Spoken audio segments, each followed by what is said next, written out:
one of the wonders of the world. People usually think of Lao Tzu as a hermit, a dropout from society, dwelling serenely in some mountain hut, unvisited except perhaps by the occasional traveler arriving from a 60s joke to ask, what is the meaning of life? But it's clear from his teachings that he deeply cared about society, if society means the welfare of one's fellow human beings. His book is, among other things, a treatise on the art of government, whether of a country or of a child. The misperception may arise from his insistence on wei wu wei, literally, doing, not doing, which has been seen as passivity. Nothing could be further from the truth. A good athlete can enter a state of body awareness in which the right stroke or the right movement happens by itself, effortlessly, without any interference of the conscious will. This is a paradigm for non-action, the purest and most effective form of action. The game plays the game. The poem writes the poem. We can't tell the dancer from the dance. Less and less do you need to force things, until finally you arrive at non-action. When nothing is done, nothing is left undone. Nothing is done because the doer has wholeheartedly vanished into the deed. The fuel has been completely transformed into flame. This nothing is in fact everything. It happens when we trust the intelligence of the universe, in the same way that an athlete or a dancer trusts the superior intelligence of the body. Hence Lao Tzu's emphasis on softness. Softness means the opposite of rigidity, and is synonymous with suppleness, adaptability, endurance. Anyone who has seen a Tai Chi or Aikido master doing not doing will know how powerful this softness is. Lao Tzu's central figure is a man or woman whose life is in perfect harmony with the way things are. This is not an idea, it is a reality. I have seen it. The master has mastered nature, not in the sense of conquering it, but of becoming it. In surrendering to the Tao, in giving up all concepts, judgments, and desires, her mind has grown naturally compassionate. She finds, deep in her own experience, the central truths of the art of living, which are paradoxical only on the surface, that the more truly solitary we are, the more compassionate we can be. The more we let go of what we love, the more present our love becomes. The clearer our insight into what is beyond good and evil, the more we can embody the good. Until finally she is able to say, in all humility, I am the Tao, the truth, the life. The teaching of the Tao Te Ching is moral in the deepest sense, unencumbered by any concept of sin. The master doesn't see evil as a force to resist, but simply as an opaqueness, a state of self-absorption, which is in disharmony with the universal process, so that, as with a dirty window, the light can't shine through. This freedom from moral categories allows him his great compassion for the wicked and the selfish. Thus, the master is available to all people and doesn't reject anyone. He is ready to use all situations and doesn't waste anything. This is called embodying the light.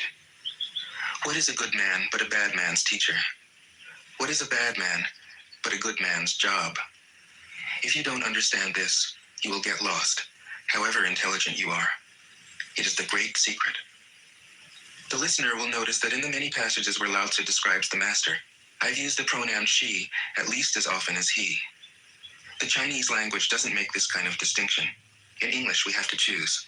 But since we are all potentially the master, since the master is, essentially, us, I felt it would be untrue to present a male archetype, as other versions have, ironically, done. Ironically, because of all the great world religions, the teaching of Lao Tzu is by far the most female. Of course,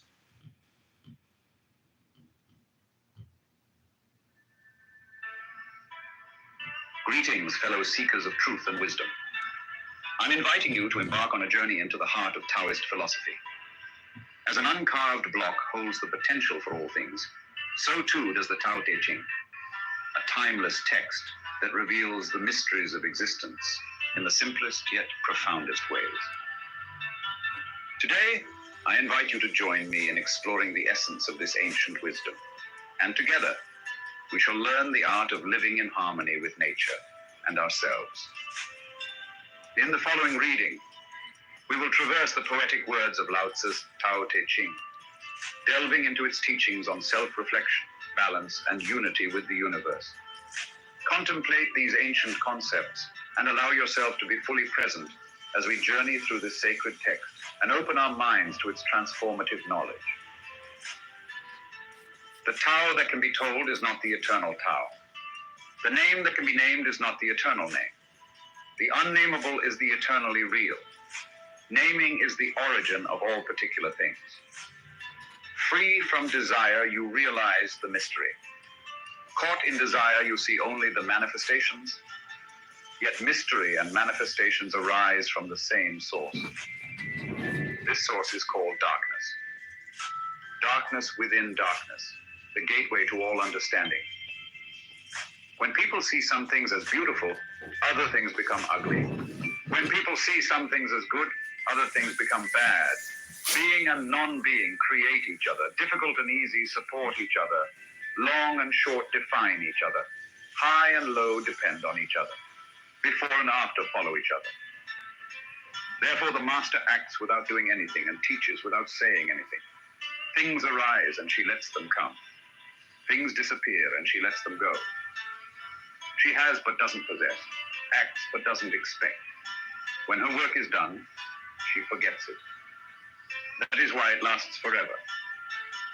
If you overesteem great men, people become powerless. If you overvalue possessions, people begin to steal. The master leads by emptying people's minds and filling their cores, by weakening their ambition and toughening their resolve. He helps people lose everything they know, everything they desire, and creates confusion in those who think that they know. Practice not doing, and everything will fall into place. The Tao is like a well, used but never used up. It is like the eternal void, filled with infinite possibility. It is hidden but always present. I don't know who gave birth to it. It is older than God. The Tao doesn't take sides. It gives birth to both good and evil. The master doesn't take sides. She welcomes both saints and sinners. The Tao is like a bellows. It is empty, yet infinitely capable. The more you use it, the more it produces. The more you talk of it, the less you understand. Hold on to the center. The Tao is called the Great Mother. Empty, yet inexhaustible. It gives birth to infinite worlds. It is always present within you. You can use it any way you want. The Tao is infinite, eternal. Why is it eternal? It was never born. Thus it can never die. Why is it infinite? It has no desires for itself. Thus it is present for all beings. The master stays behind. That is why she is ahead. She is detached from all things. That is why she is one with them. Because she has let go of herself, she is perfectly fulfilled. The supreme good is like water, which nourishes all things without trying to. It is content with the low places that people disdain. Thus it is like the Tao. In dwelling, live close to the ground. In thinking, keep to the simple. In conflict, be fair and generous. In governing, don't try to control. In work, do what you enjoy. In family life, be completely present. When you are content to be simply yourself and don't compare or compete, everybody will respect you. Fill your bowl to the brim and it will spill. Keep sharpening your knife and it will blunt. Chase after money and security and your heart will never unclench. Care about people's approval and you will be their prisoner. Do your work, then step back. The only path to serenity. Can you coax your mind from its wandering and keep to the original oneness? Can you let your body become supple as a newborn child? Can you cleanse your inner vision until you see nothing but the light? Can you love people and lead them without imposing your will? Can you deal with the most vital matters by letting events take their course? Can you step back from your own mind and thus understand all things? Giving birth and nourishing, having without possessing, acting with no expectations, leading and not trying to control. This is the supreme virtue. We join spokes together in a wheel, but it is the center hole that makes the wagon move. We shape clay into a pot, but it is the emptiness inside that holds whatever we want. We hammer wood for a house, but it is the inner space that makes it livable. We work with being, but non-being is what we use. Colors blind the eye, sounds deafen the ear, flavors numb the taste, thoughts weaken the mind, desires wither the heart. The master observes the world, but trusts his inner vision. He allows things to come and go. His heart is open as the sky. Success is as dangerous as failure. Hope is as hollow as fear. What What does it mean that success is as dangerous as failure? Whether you go up the ladder or down it, your position is shaky. When you stand with your 2 feet on the ground, you will always keep your balance. What does it mean? That hope is as hollow as fear. Hope and fear are both phantoms that arise from thinking of the self. When we don't see the self as self, what do we have to fear? See the world as yourself. Have faith in the way things are. Love the world as yourself. Then you can care for all things. Look, and it can't be seen. Listen, and it can't be heard. Reach, and it can't be grasped. Above, it isn't bright. Below, it isn't dark. Seamless, unnameable, it returns to the realm of nothing. Form that includes all forms, image without an image, subtle, beyond all conception. Approach it, and there is no beginning. Follow it, and there is no end. You can't know it, but you can be it, at ease in your own life. Just realize where you come from. This is the essence of wisdom. The ancient masters were profound and subtle. Their wisdom was unfathomable. There is no way to describe it. All we can describe is their appearance. They were careful as someone crossing an iced-over stream, alert as a warrior in enemy territory, courteous as a guest, fluid as melting ice, shapeable as a block of wood, receptive as a valley, clear as a glass of water. Do you have the patience to wait till your mud settles and the water is clear? Can you remain unmoving till the right action arises by itself? The master doesn't seek fulfillment, not seeking, not expecting. She is present and can welcome all things. Empty your mind of all thoughts. Let your heart be at peace. Watch the turmoil of beings, but contemplate their return. Each separate being in the universe returns to the common source. Returning to the source is serenity. If you don't realize the source, you stumble in confusion and sorrow. When you realize where you come from, you naturally become tolerant, disinterested, amused, kind-hearted as a grandmother, dignified as a king. Immersed in the wonder of the Tao, you can deal with whatever life brings you, and when death comes, you are ready. When the master governs, the people are hardly aware that he exists. Next best is a leader who is loved. Next, one who is feared. The worst is one who is despised. If you don't trust the people, you make them untrustworthy. The master doesn't talk, he acts. When his work is done, the people say, "Amazing, we did it all by ourselves." When the great Tao is forgotten, goodness and piety appear. When the body's intelligence declines, cleverness and knowledge step forth. When there is no peace in the family, filial piety begins. When the country falls into chaos, patriotism is born. Throw away holiness and wisdom, and people will be 100 times happier. Throw away morality and justice, and people will do the right thing. Throw away industry and profit, and there won't be any thieves. If these three aren't enough, just stay at the center of the circle and let all things take their course. Stop thinking and end your problem. What difference between yes and no? What difference between success and failure? Must you value what others value? Avoid what others avoid? How ridiculous. Other people are excited, as though they were at a parade. I alone don't care. I alone am expression, like an infant before it can smile. Other people have what they need. I alone possess nothing. I alone drift about, like someone without a home. I'm like an idiot. My mind is so empty. Other people are bright. I alone am dark. Other people are sharper. I alone am dull. Other people have a purpose. I alone don't know. I drift like a wave on the ocean. I blow as aimless as the wind. I am different from ordinary people. I drink from the Great Mother's breasts. The Master keeps her mind always at one with the Tao. That is what gives her her radiance. The Tao is ungraspable. How can her mind be at one with it? Because she doesn't cling to ideas. The Tao is dark and unfathomable. How can it make her radiant? Because she lets it. Since before time and space were, the Tao is. It is beyond is and is not. How do I know this is true? I look inside myself and see. The Master, by residing in the Tao, sets an example for all beings. Because he doesn't display himself, people can see his light. Because he has nothing to prove, people can trust his words. Because he doesn't know who he is, people recognize themselves in him. Because he has no goal in mind, everything he does succeeds. When the ancient masters said, if you want to be given everything, give everything up, they weren't using empty phrases. Only in being lived by the Tao can you be truly yourself. Express yourself completely, then keep quiet. Be like the forces of nature. When it blows, there is only wind. When it rains, there is only rain. When the clouds pass, the sun shines through.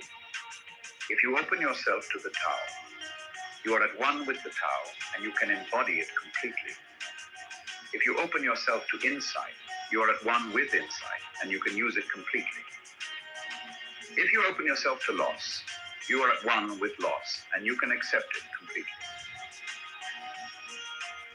Open yourself to the Tao, then trust your natural responses, and everything will fall into place. He who stands on tiptoe doesn't stand firm. He who rushes ahead doesn't go far. He who tries to shine dims his own light. He who defines himself can't know who he really is. He who has power over others can't empower himself. He who clings to his work will create nothing that endures. If you want to accord with the Tao, just do your job, then let go. There was something formless and perfect before the universe was born. It is serene, empty, solitary, unchanging, infinite, eternally present. It is the mother of the universe. For lack of a better name, I call it the Tao. It flows through all things, inside and outside, and returns to the origin of all things. The Tao is great, the universe is great, Earth is great, man is great. These are the four great powers. Man follows the Earth. Earth follows the universe. The universe follows the Tao. The Tao follows only itself. The heavy is the root of the light. The unmoved is the source of all movement. Thus the Master travels all day without leaving home. However splendid the views, she stays serenely in herself. Why should the lord of the country flit about like a fool? If you let yourself be blown to and fro, you lose touch with your root. If you let restlessness move you, you lose touch with who you are. A good traveler has no fixed plans and is not intent upon arriving. A good artist lets his intuition lead him wherever it wants. A good scientist has freed himself of concepts and keeps his mind open to what is. Thus the Master is available to all people and doesn't reject anyone. He's ready to use all situations and doesn't waste anything. This is called embodying the light. What is a good man but a bad man's teacher? What is a bad man but a good man's job? If you don't understand this, you will get lost, however intelligent you are. It is the great secret. Know the male, yet keep to the female. Receive the world in your arms. If you receive the world, the Tao will never leave you, and you will be like a little child. Know the white, yet keep to the black. Be a pattern for the world. If you are a pattern for the world, the Tao will be strong inside you, and there will be nothing you can't do. Know the personal, yet keep to the impersonal. Accept the world as it is. If you accept the world, the Tao will be luminous inside you, and you will return to your primal self. The world is formed from the void, like utensils from a block of wood. The Master knows the utensils, yet keeps to the block. Thus she can use all things. Do you want to improve the world? I don't think it can be done. The world is sacred. It can't be improved. If you tamper with it, you'll ruin it. If you treat it like an object, you'll lose it. There's a time for being ahead, a time for being behind, a time for being in motion, a time for being at rest, a time for being vigorous, a time for being exhausted, a time for being safe, a time for being in danger. The Master sees things as they are, without trying to control them. She lets them go their own way, and resides at the center of the circle. Whoever relies on the Tao in governing men doesn't try to force issues or defeat enemies by force of arms. For every force, there is a counterforce. Violence, even well-intentioned, always rebounds upon oneself. The Master does his job and then stops. He understands that the universe is forever out of control, and that trying to dominate events goes against the current of the Tao. Because he believes in himself, he doesn't try to convince others. Because he is content with himself, he doesn't need others' approval. Because he accepts himself, the whole world accepts him. Weapons are the tools of violence. All decent men detest them. Weapons are the tools of fear. A decent man will avoid them except in the direst necessity, and if compelled, will use them only with the utmost restraint. Peace is his highest value. If the peace has been shattered, how can he be content? His enemies are not demons, but human beings like himself. He doesn't wish them personal harm, nor does he rejoice in victory. How could he rejoice in victory and delight in the slaughter of men? He enters a battle gravely, with sorrow and with great compassion, as if he were attending a funeral. The Tao can't be perceived.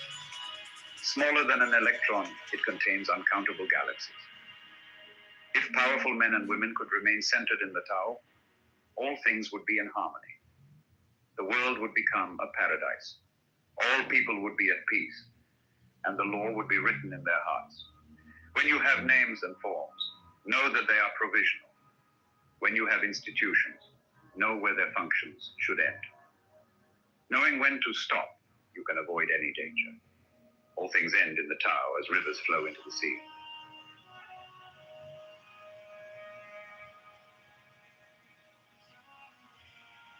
Knowing others is intelligence. Knowing yourself is true wisdom. Mastering others is strength. Mastering yourself is true power. If you realize that you have enough, you are truly rich. If you stay in the center and embrace death with your whole heart, you will endure forever. The great Tao flows everywhere. All things are born from it, yet it doesn't create them. It pours itself into its work, yet it makes no claim. It nourishes infinite worlds, yet it doesn't hold on to them. Since it is merged with all things and hidden in their hearts, it can be called humble. Since all things vanishes into it and it alone endures, it can be called great. It isn't aware of its greatness. Thus, it is truly great. She who is centered in the Tao can go where she wishes without danger. She perceives the universal harmony, even amid great pain, because she has found peace in her heart. Music or the smell of good cooking may make people stop and enjoy. But words that point to the Tao seem monotonous and without flavor.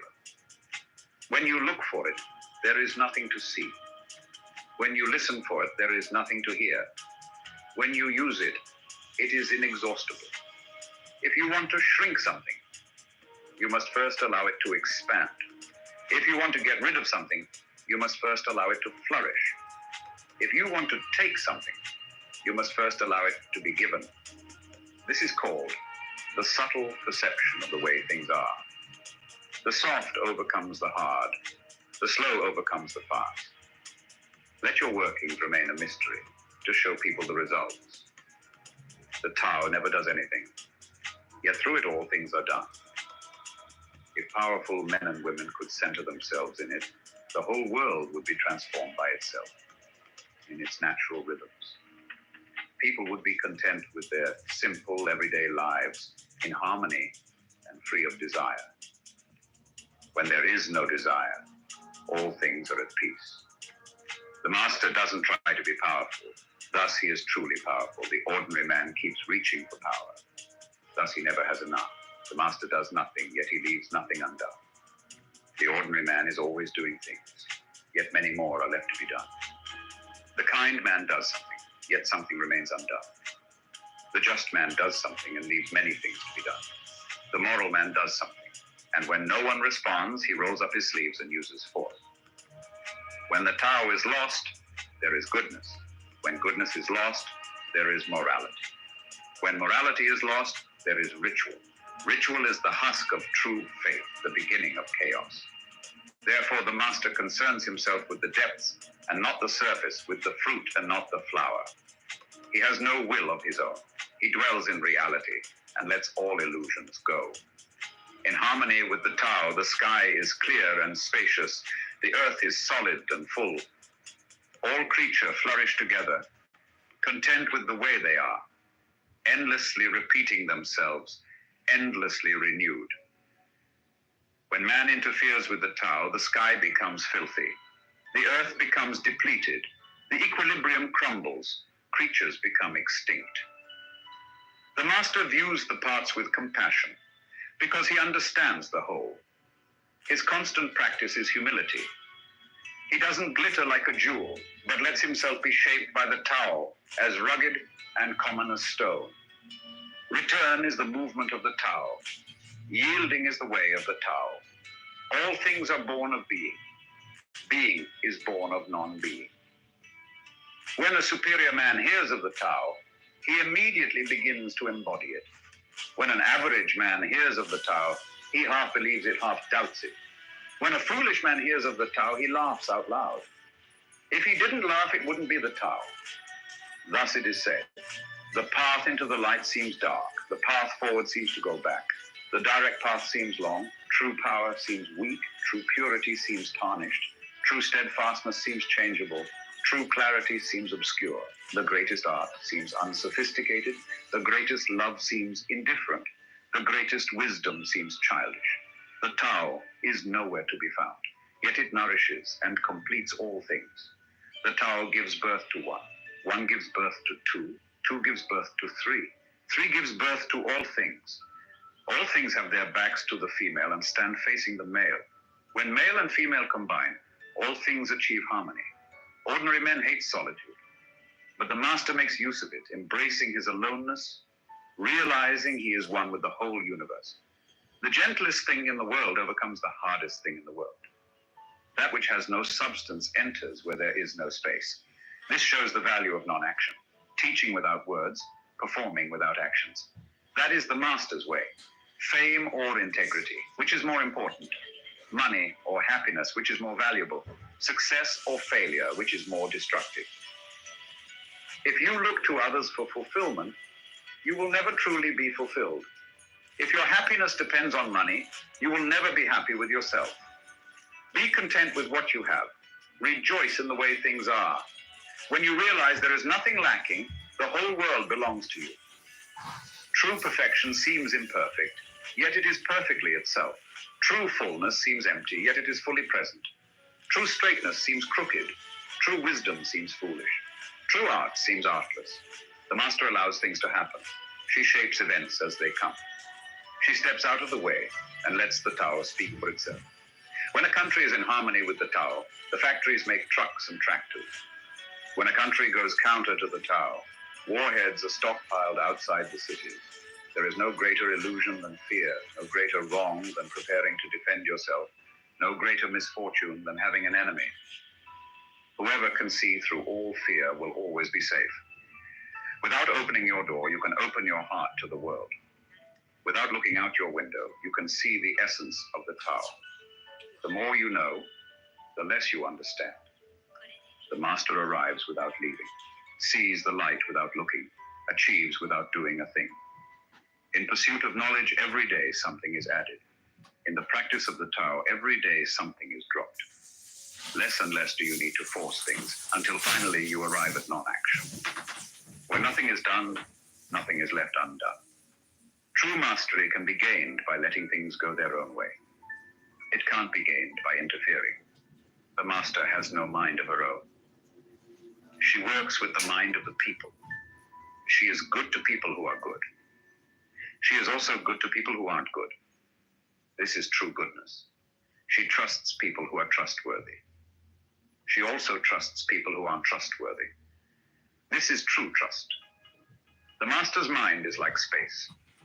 People don't understand her. They look to her and wait. She treats them like her own children. The master gives himself up to whatever the moment brings. He knows that he is going to die, and there has nothing left to hold on to. No illusions in his mind, no resistances in his body. He doesn't think about his actions. They flow from the core of his being. He holds nothing back from life. Therefore, he is ready for death, as a man is ready for sleep after a good day's work. Every being in the universe is an expression of the Tao. It springs into existence unconscious, perfect, free, takes on a physical body, let circumstances complete it. That is why every being spontaneously honors the Tao. The Tao gives birth to all beings, nourishes them, maintains them, cares for them, comforts them, protects them, takes them back to itself, creating without possessing, acting without expecting, guiding without interfering.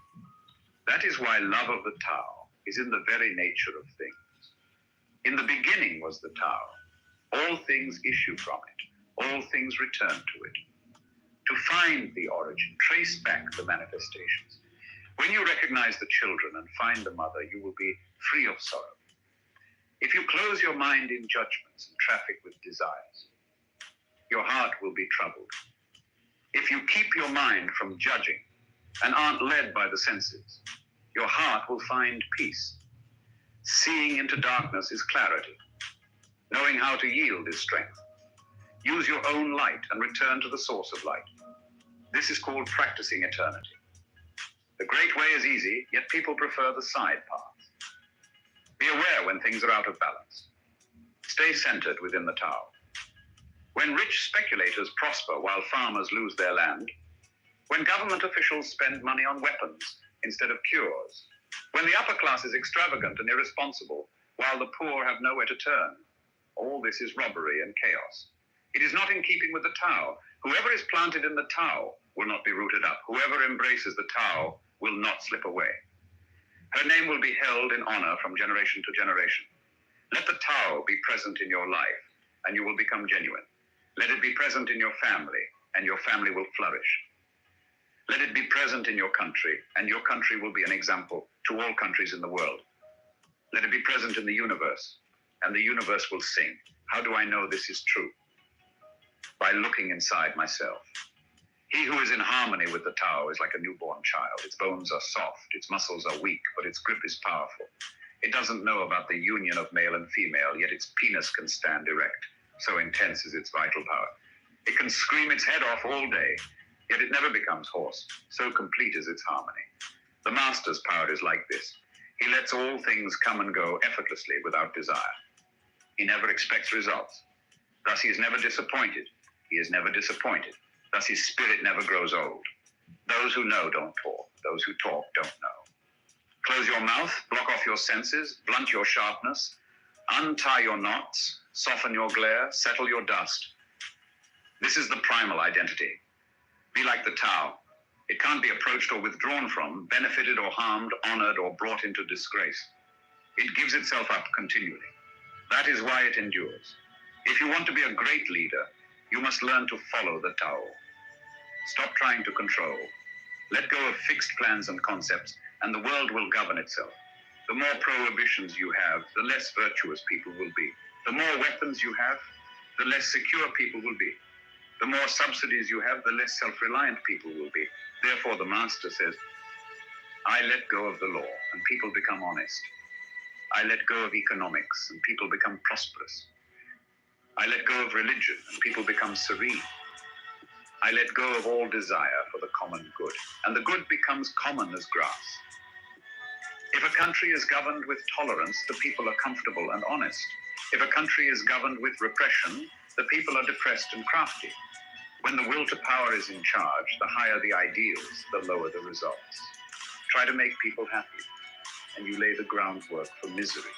Try to make people moral, and you lay the groundwork for vice. Thus the Master is content to serve as an example and not to impose her will. She is pointed, but doesn't pierce. Straightforward, but supple. Radiant, but easy on tongue. For governing a country well, there is nothing better than moderation. The mark of a moderate man is freedom from his own ideas. Tolerant like the sky, all-pervading like sunlight, firm like a mountain, supple like a tree in the wind. He has no destination in view and makes use of anything life happens to bring his way. Nothing is impossible for him. Because he has let go, he can care for the people's welfare as a mother cares for her child. Governing a large country is like frying a small fish. You spoil it with too much poking. Center your country in the Tao, and evil will have no power. Not that it isn't there, but you'll be able to step out of its way. Give evil nothing to oppose, and it will disappear by itself. When a country obtains great power, it becomes like the sea. All streams run downward into it. The more powerful it grows, the greater the need for humility. Humility means trusting the Tao, thus never needing to be defensive. A great nation is like a great man. When he makes a mistake, he realizes it. Having realized it, he admits it. Having admitted it, he corrects it. He considers those who point out his faults as his most benevolent teachers. He thinks of his enemy as the shadow that he himself casts. If a nation is centered in the Tao, if it nourishes its own people and doesn't meddle in the affairs of others, it will be a light to all nations in the world. The Tao is the center of the universe, the good man's treasure, the bad man's refuge. Honors can be bought with fine words. Respect can be won with good deeds. But the Tao is beyond all value, and no one can achieve it. Thus, when a new leader is chosen, don't offer to help him with your wealth or your expertise. Offer instead to teach him about the Tao. Why did the ancient masters esteem the Tao? Because being one with the Tao, when you seek, you find. And when you make a mistake, you are forgiven. That is why everybody loves it. Act without doing. Work without effort. Think of the small as large and the few as many. Confront the difficult while it is still easy. Accomplish the great task by a series of small acts. The master never reaches for the great. Thus, she achieved greatness. When she runs into a difficulty, she stops and gives herself to it. She doesn't cling to her own comfort, thus problems are no problem for her. What is rooted is easy to nourish. What is recent is easy to correct. What is brittle is easy to break. What is small is easy to scatter. Prevent trouble before it arises. Put things in order before they exist. The giant pine tree grows from a tiny sprout. The journey of 1,000 miles starts from beneath your feet. Rushing into action, you fail. Trying to grasp things, you lose them. Forcing a project to completion, you ruin what was almost ripe. Therefore, the master takes action by letting things take their course. He remains as calm at the end as at the beginning. He has nothing, thus has nothing to lose. What he desires is non-desire. What he learns is to unlearn. He simply reminds people of who they have always been. He cares about nothing but the Tao. Thus, he can care for all things. The ancient masters didn't try to educate the people, but kindly taught them to not know. When they think that they know the answers, people are difficult to guide. When they know that they don't know, people can find their own way. Their true words seem paradoxical. Failure is an opportunity. If you blame someone else, there is no end to the blame. Therefore, the master fulfills her own obligations and corrects her own mistakes. She does what she needs to do and demands nothing of others. If a country is governed wisely, its inhabitants will be content. They enjoy the labor of their hands and don't waste time inventing labor-saving machines. Since they dearly love their homes, they aren't interested in travel. There may be a few wagons and boats, but these don't go anywhere. There may be an arsenal of weapons, but nobody ever uses them. People enjoy their food, take pleasure in being with their families, spend weekends working in their gardens, delight in the doings of the neighborhood. And even though the next country is so close that people can hear its roosters crowing and its dogs barking, they are content to die of old age without ever having gone to see it. True words aren't eloquent. Eloquent words aren't true. Wise men don't need to prove their point. Men who need to prove their point aren't wise. The master has no possession. The more he does for others, the happier he is. The more he gives to others, the wealthier he is. The Tao nourishes by not forcing, by not dominating. The master leads. As our exploration of the Tao Te Ching draws to a close, let us pause and reflect on our journey through Lao Tse's divine landscape. The wisdom we've encountered within these pages transcends time and space, reminding us to embrace simplicity, cultivate humility, and journey with grace along life's path.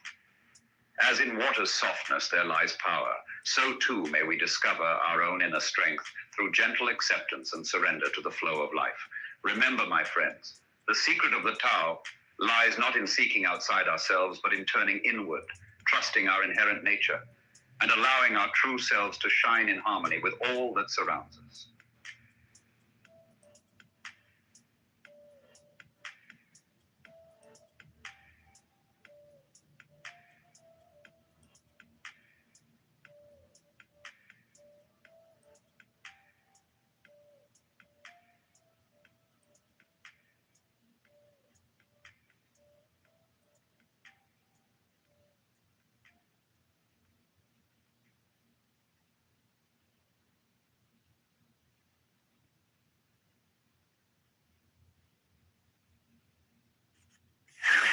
Buddhist philosophy speaks of the four invisibles: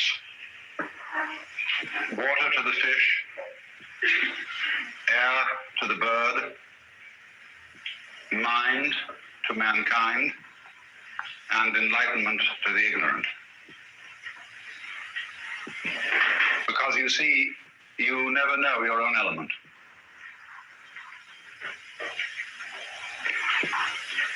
Now, it's impossible, therefore, to give a definition of consciousness, because we don't know anything outside it, just as the fish doesn't know anything outside water, and the bird doesn't know anything outside air. We don't know unconsciousness. We only know when we have been unconscious. And so we are in a very difficult fix to attempt to define the subject of this seminar. We all know what it is, and yet none of us know what it is. We know we're conscious. It's the same sort of problem as to try to say what color your eyes are. I don't mean whether they're blue or brown, but the color of the iris, the lens of the eye. Because we say it has no color, it's transparent, it's like pure glass. And yet, that might be a color to somebody who had a different kind of eye. An Englishman and a Hindu were once sitting in the backyard of the Hindu's home. And the Hindu was talking about the necessity of a background for the perception of any figure. So he said,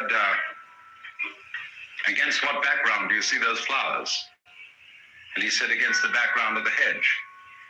And against what background do you see the hedge? He said, the background of the hills. And against what background do you see the hills? He said, the background of the sky. And he said, and against what background do you see the sky? And the Englishman fell silent. The Hindu said, it's the background of consciousness. But there you see we reach a limit. And you can talk until all is blue about whether consciousness and reality are the same thing,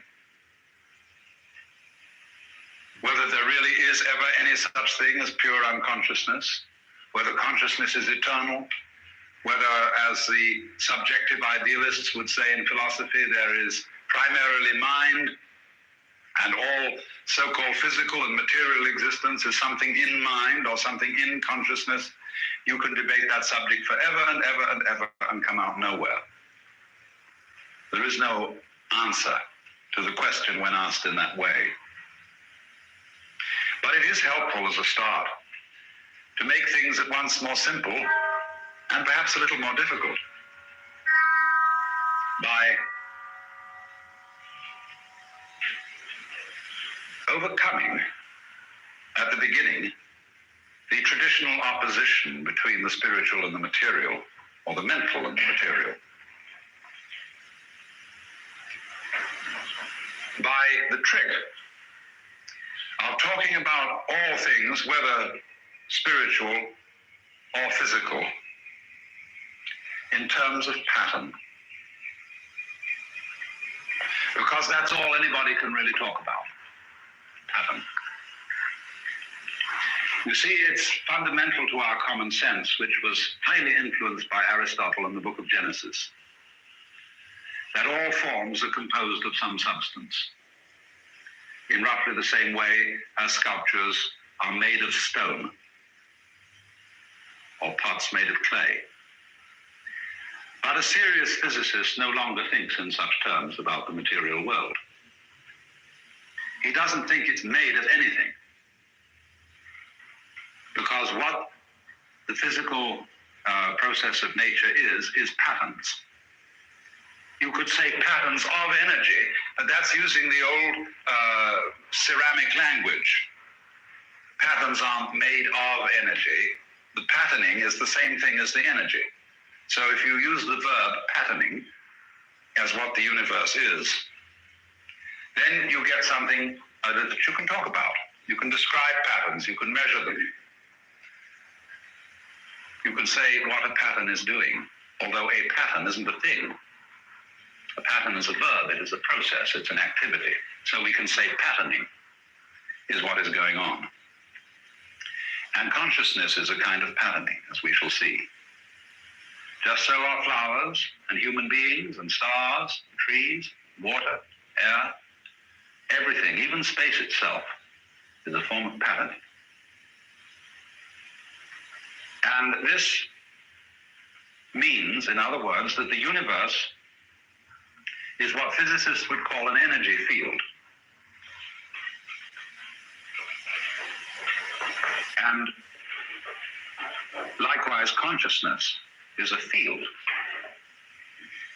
In the sense, say, that space is obviously a field. That is to say, an area in which things happen. That's the primary meaning of field.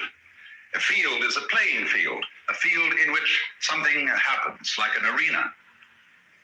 Only when you use the word field more in the sense of physics, you mean a field of forces, like a magnetic field, like a gravitational field.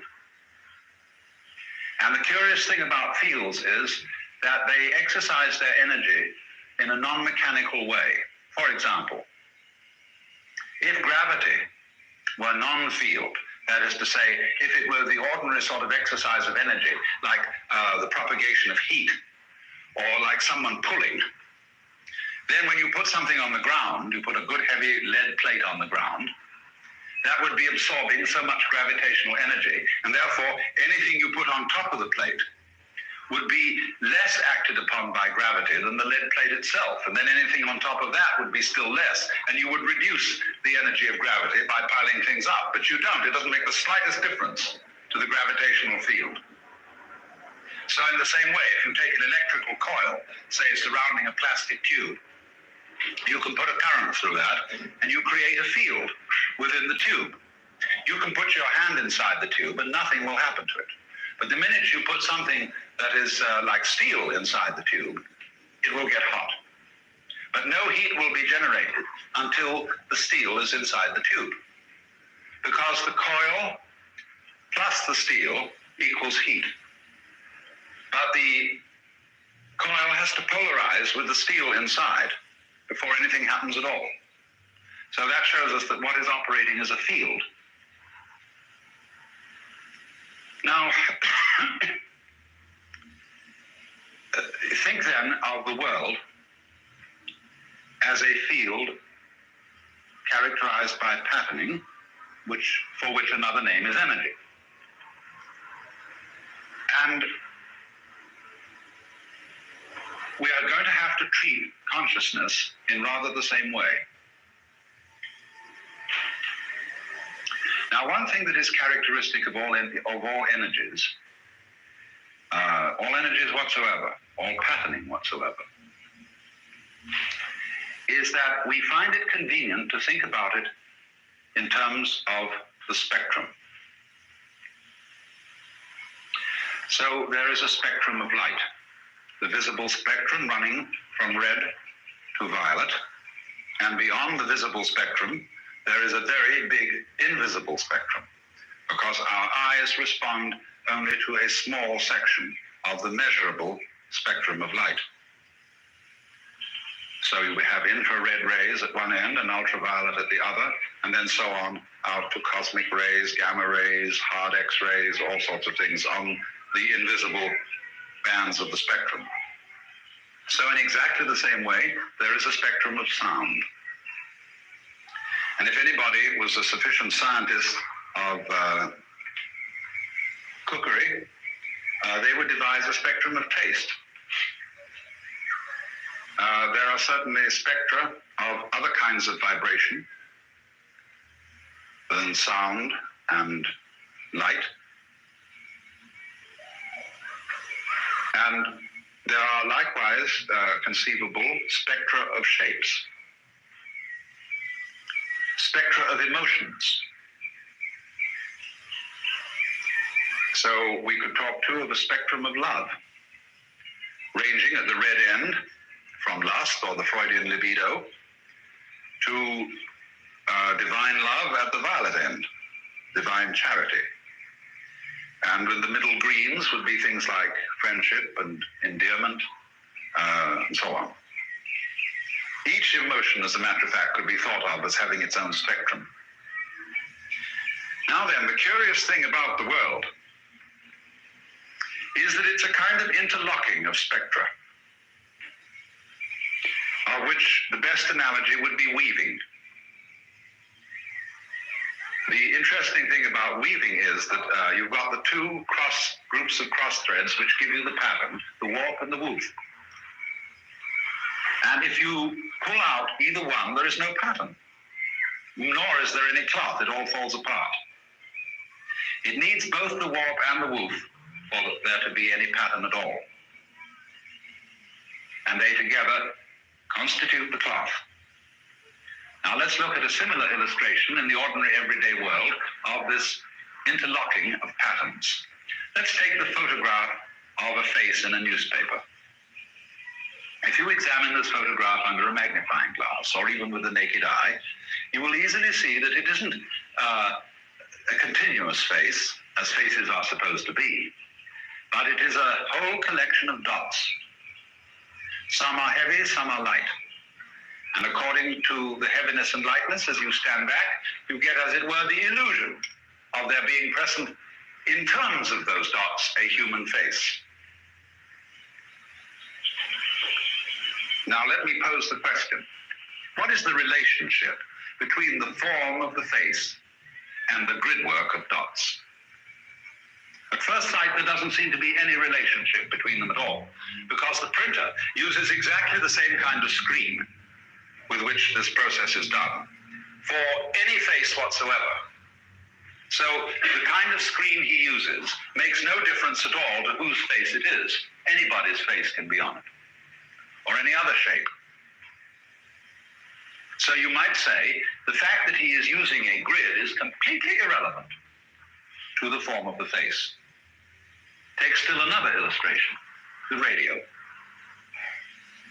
When you turn on your radio and it comes on first thing in the morning, the announcer does not say, "The sounds you are now hearing are vibrations of the diaphragm activated by electromagnetism. This is mediated to you through a network of transistors and a broadcasting station with such and such features." He just does not intrude the mechanics of radio. He comes right on saying, "This is station so-and-so, welcome, this is this morning's news," or whatever he begins with.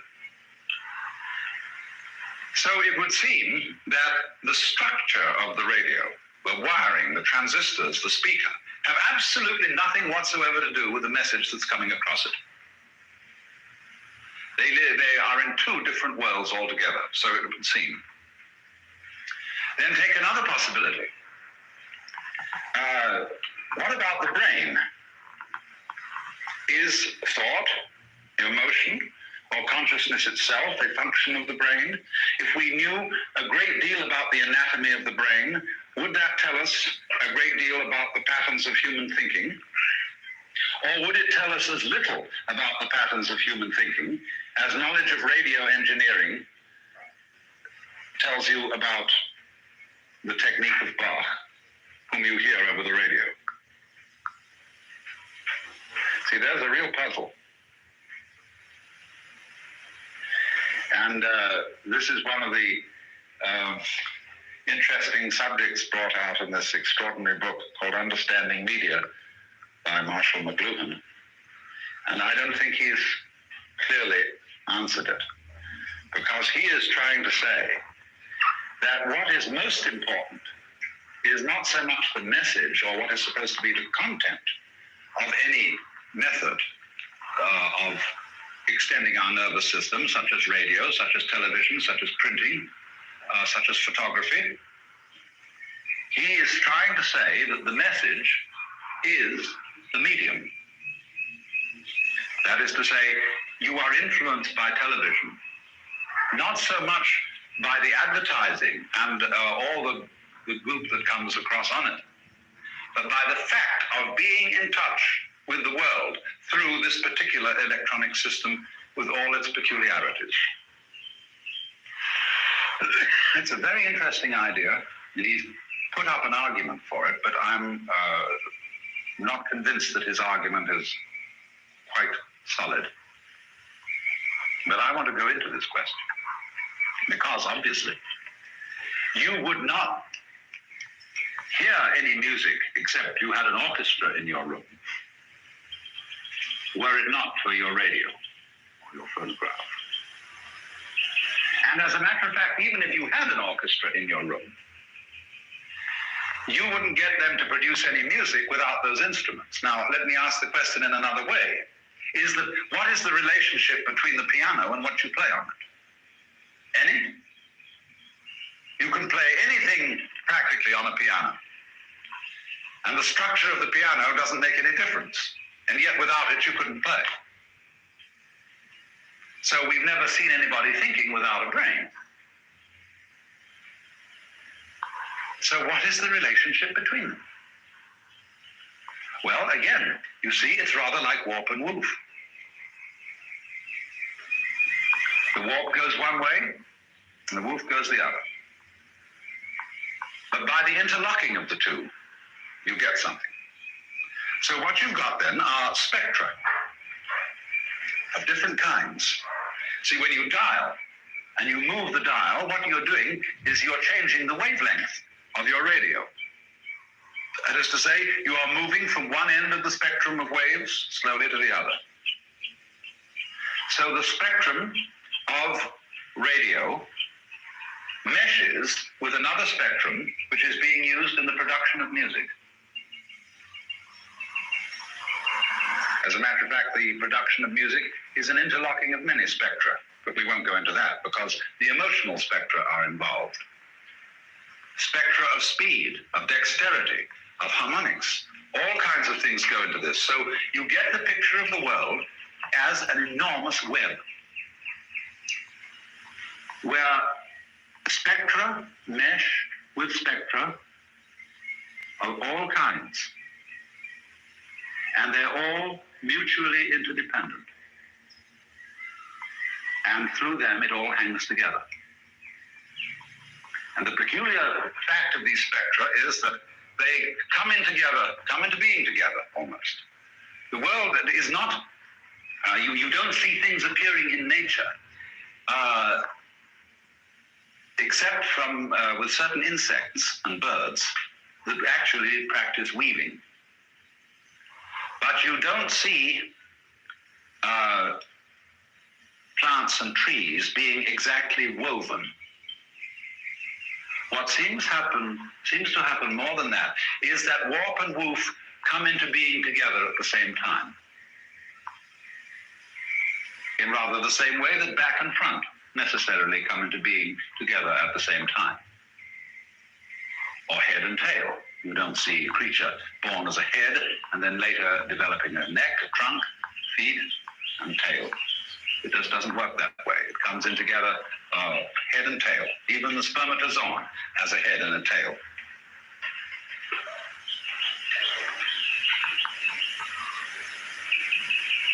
So then, what I want to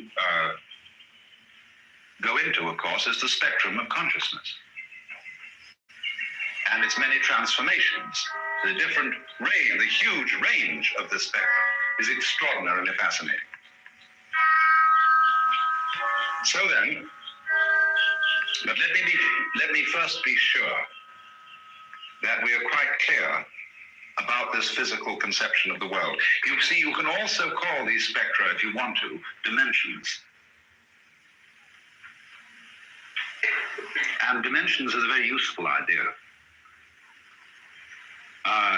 You can see that you can't have a physical existence in terms of point, line, surface.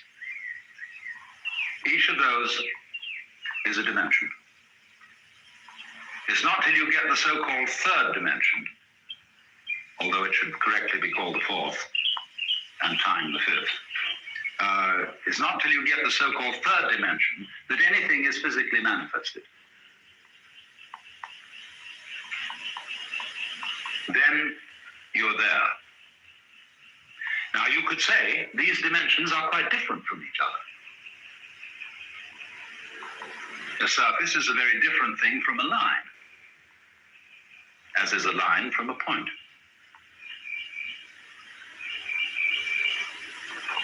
But somehow they all go with each other in a way that we don't normally think of as a kind of, in other words, dimensions don't seem to bear the same sort of relationship to each other as do opposites.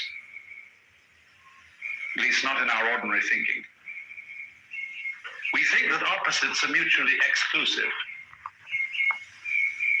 and that you can't have something that is hot and cold at the same time. It's either hot or cold. But dimensions are not mutually exclusive. Dimensions are always dimensions of the same field or the same thing. And so then you have to think, therefore, of what we've hitherto called the mental and the physical, the spiritual and the material, as dimensions of the same thing. Dimensions of patterning, dimensions of energy.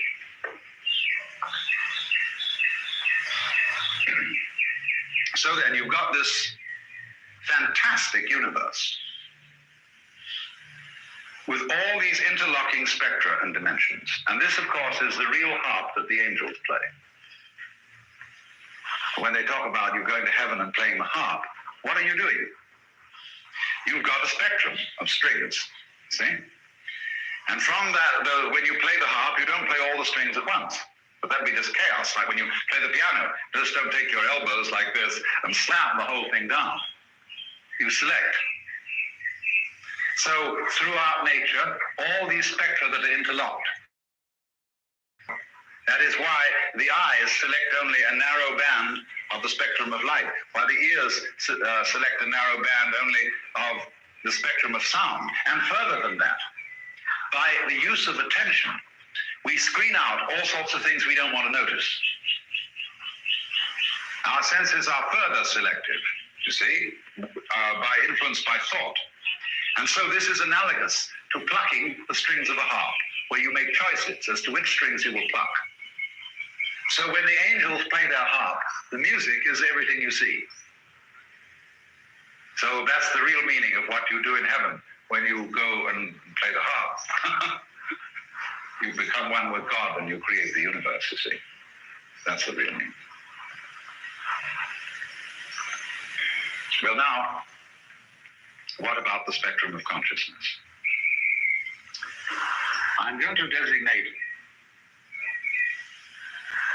I couldn't avoid it. I tried to, but I couldn't. A sevenfold spectrum.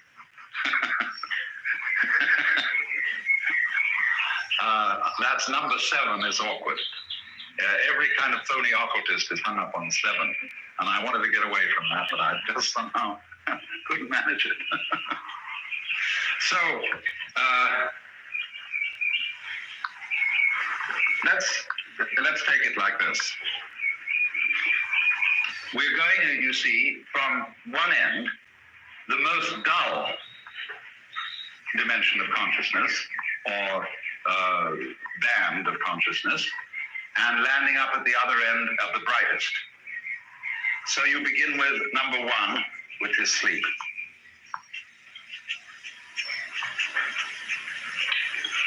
And of course, there are 2 kinds of sleep. Dreamless and dreaming.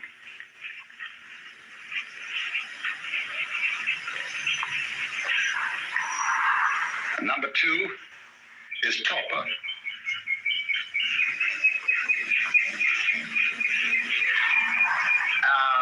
As in the state of going to sleep or under the influence of alcohol, you feel no pain at all, or you're sort of anesthetized and your senses are dull and blurred, and you don't feel like being very active. 3, waking consciousness.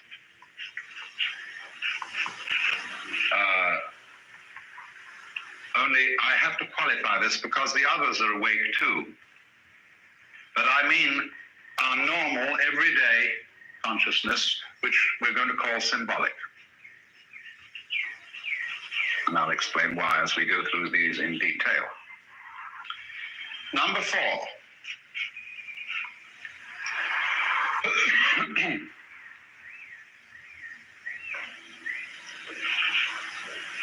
Sensory consciousness.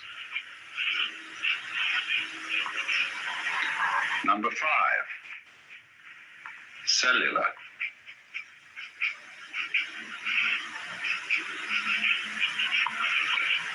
Number 6,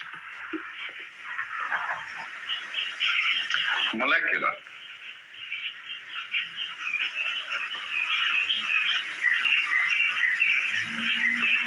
And number 7, we'll just give the name light to it. Now, I want to make it perfectly clear that these names that I have used are not claiming to be exact scientific names. They are simply suggestive. We do not yet have a science of consciousness in the sense, the Western sense of science. It doesn't exist. And that's one of the things we shall eventually have to do. So these names are rather symbolic names than exactly scientific names, and you must keep that in mind.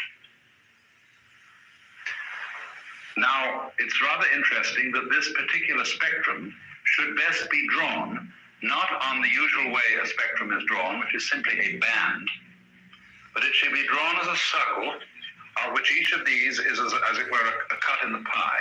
Welcome to a moment of calmness from One A Day. That's right, a calming moment from a vitamin brand. Wait, don't zone out yet. One A Day multivitamins help provide nutritional support for your well-being as part of a healthy lifestyle. Whether you're navigating a busy day or seeking quiet reflection, One A Day vitamins are here for you. Choose clarity, choose wellness, choose One A Day multivitamins. Science that matters for nutritional support. Grab your One A Day vitamins at your favorite retailer today. So that beyond here is again sleep. Deep sleep, dreamless sleep. Because you know the Hindus have a way of classifying the states of consciousness, which isn't quite the same as this. They start out with number 1, this one, the waking state. Then they take number 2, the dreaming state. Number 3, the dreamless state. And number 4, this one, which is called Turiya simply, which means the 4th, and which cannot be described. And they would say that when you go to bed at night, you sink first into the dreaming state, then you go down into what they call Sushupti, the dreamless state, and you may get back into the 4th, and that is why sleep refreshes you. Because you as an individual are withdrawn into the center of the universe, into the Atman, or the Brahman, the primordial reality, the ground of being, to use Tillich's phrase, which he got from Jakob Böhme. And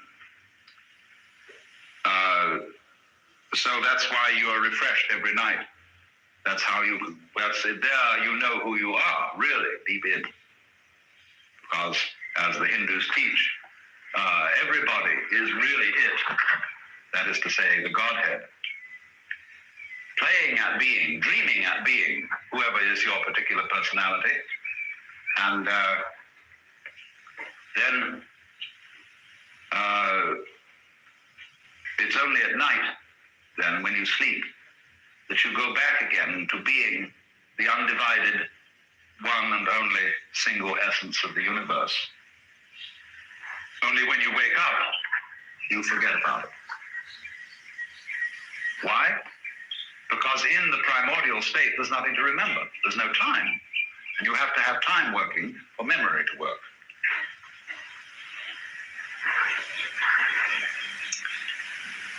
So imagine then this thing as a circle, where, say, at the top of the circle, you have number 7. Brilliant. And then the colors of consciousness going right round and meeting again here and here. So you kind of have black and white next to each other at the top. If we put this in terms of color, then all the other colors are connecting them all the way around. Because, of course, you see, black and white, as I will show you later on in the seminar, are astonishingly creative. You can do everything with black and white. Black and white really contain all color. And this is why the Chinese theory of the universe is based on the opposition of the yang and the yin, the positive and negative. The names yang and yin are derived respectively from the north and the south sides of the mountain. This is the primordial image.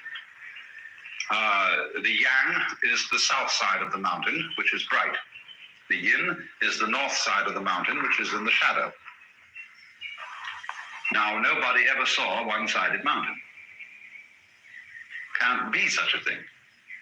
So in the same way, you cannot have yang without yin. The symbol of the yang yin, you know well, I don't even need to draw it. The two interlocked commas, one black, one white, and each with the opposite color as its eye, so that they look like two fishes chasing each other. This is a very profound symbol, because the idea which goes with it is this, that yang and yin are a wave process, where the yin aspect is the crest and the yang aspect is the trough. And likewise, in the same way as you can't have a one-sided hill, you can't have half a wave. Half a wave doesn't exist anywhere in nature.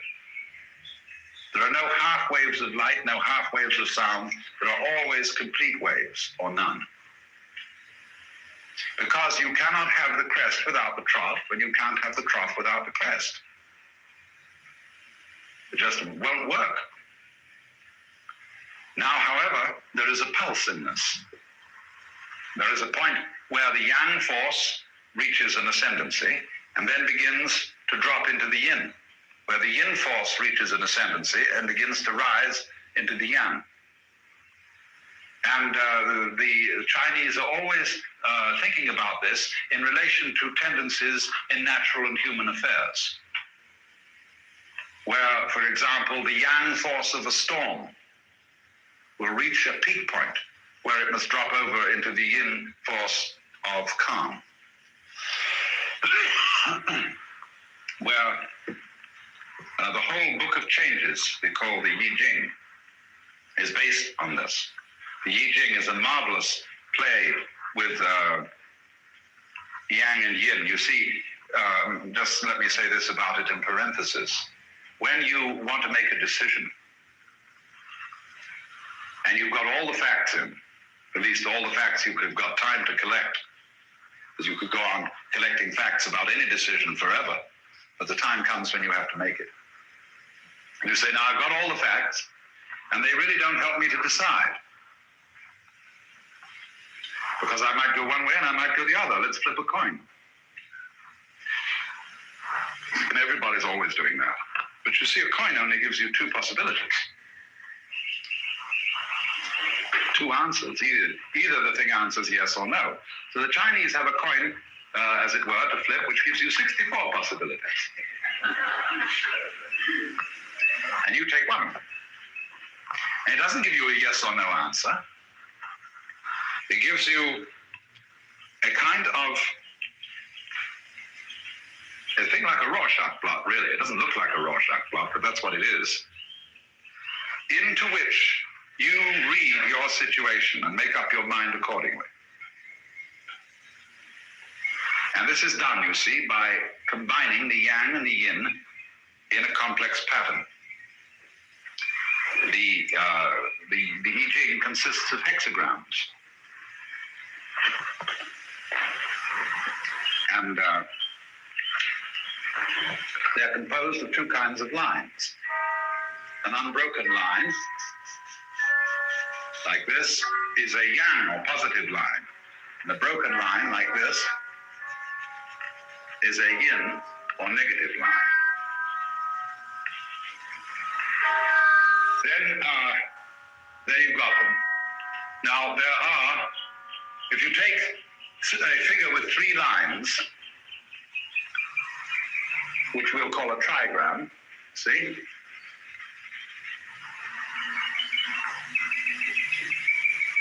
There are 8 ways of making such a trigram with yang and yin lines. This one happens to mean fire. No, water. No, fire, excuse me. Fire. 2 positive and 1 negative in the middle. Now, if you've got 8 trigrams, there's a possibility of making out of those 8 trigrams 64 hexagrams. So this one would be water, and you'd get one which was fire and water together. See? So to each of those, the Book of Changes attaches an oracular remark. And if you look up the book, when you've, by a certain process, got your hexagram, it gives you some light on your decision and the direction it should take by bringing it out of you by its remarks, in the same way as a Rorschach blot brings out your psychological disposition. So that's 64 ways of tossing a coin. If you had a 64-sided coin, you could do it that way. If you could make such a thing, you probably could. It'd be spherical. So from yang and yin, from the extremes of polarity, because you see, the light is as intensely alive as you can get. But if you go too far into light, it'll burn you up and you will get darkness. But people don't know, and they don't realize that the farthest you can get into darkness, it'll start getting bright. Because you can't have darkness without light any more than you can have light without darkness. So when we were babies, we were never told this. And it's a secret that light and dark go together. It is the only real secret there is.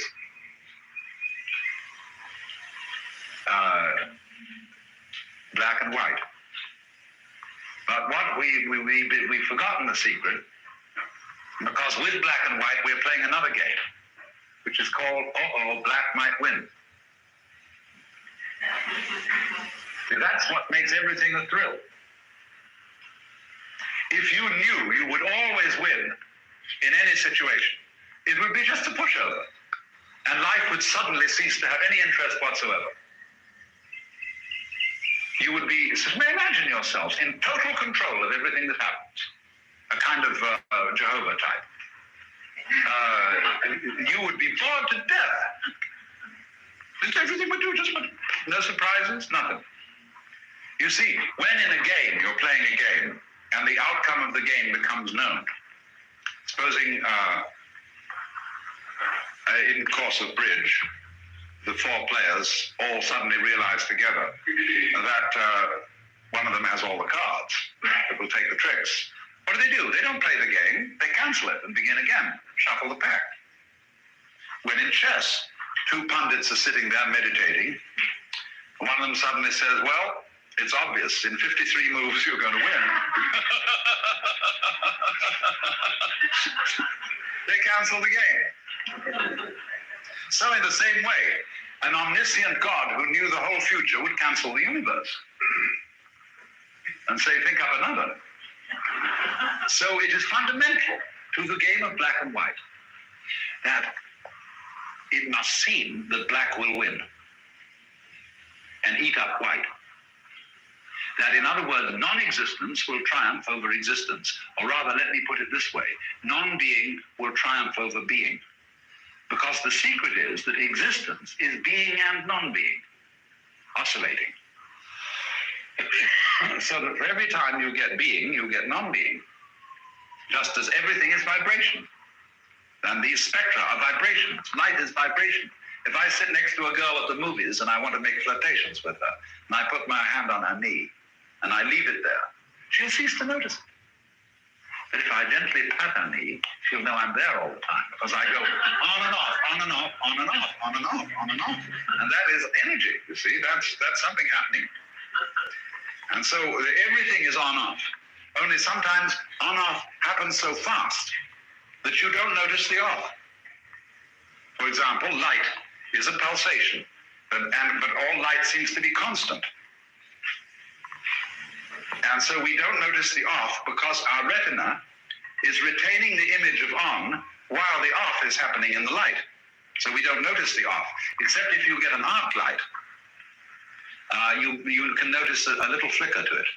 And that's why they don't allow arc lights in sawmills, because sometimes the flickering of the arc light can synchronize with the movement of the teeth on the saw in such a way that the saw seems to be still when it's actually moving, and people get very serious accidents that way. But everything is on-off. Now then, sometimes, you see, we don't notice the off, but at other times we don't notice the on. And that is when we're asleep, when, in other words, or when we're dead, when the trough, the off section, takes a long spin. Because you see, there are big vibrations and little vibrations. Some vibrations happen so fast that we can't measure them. Others happen so slowly that it takes a century. It may take 1,000,000 years for a single swoop of the curve that goes down or that makes the up crest of the wave.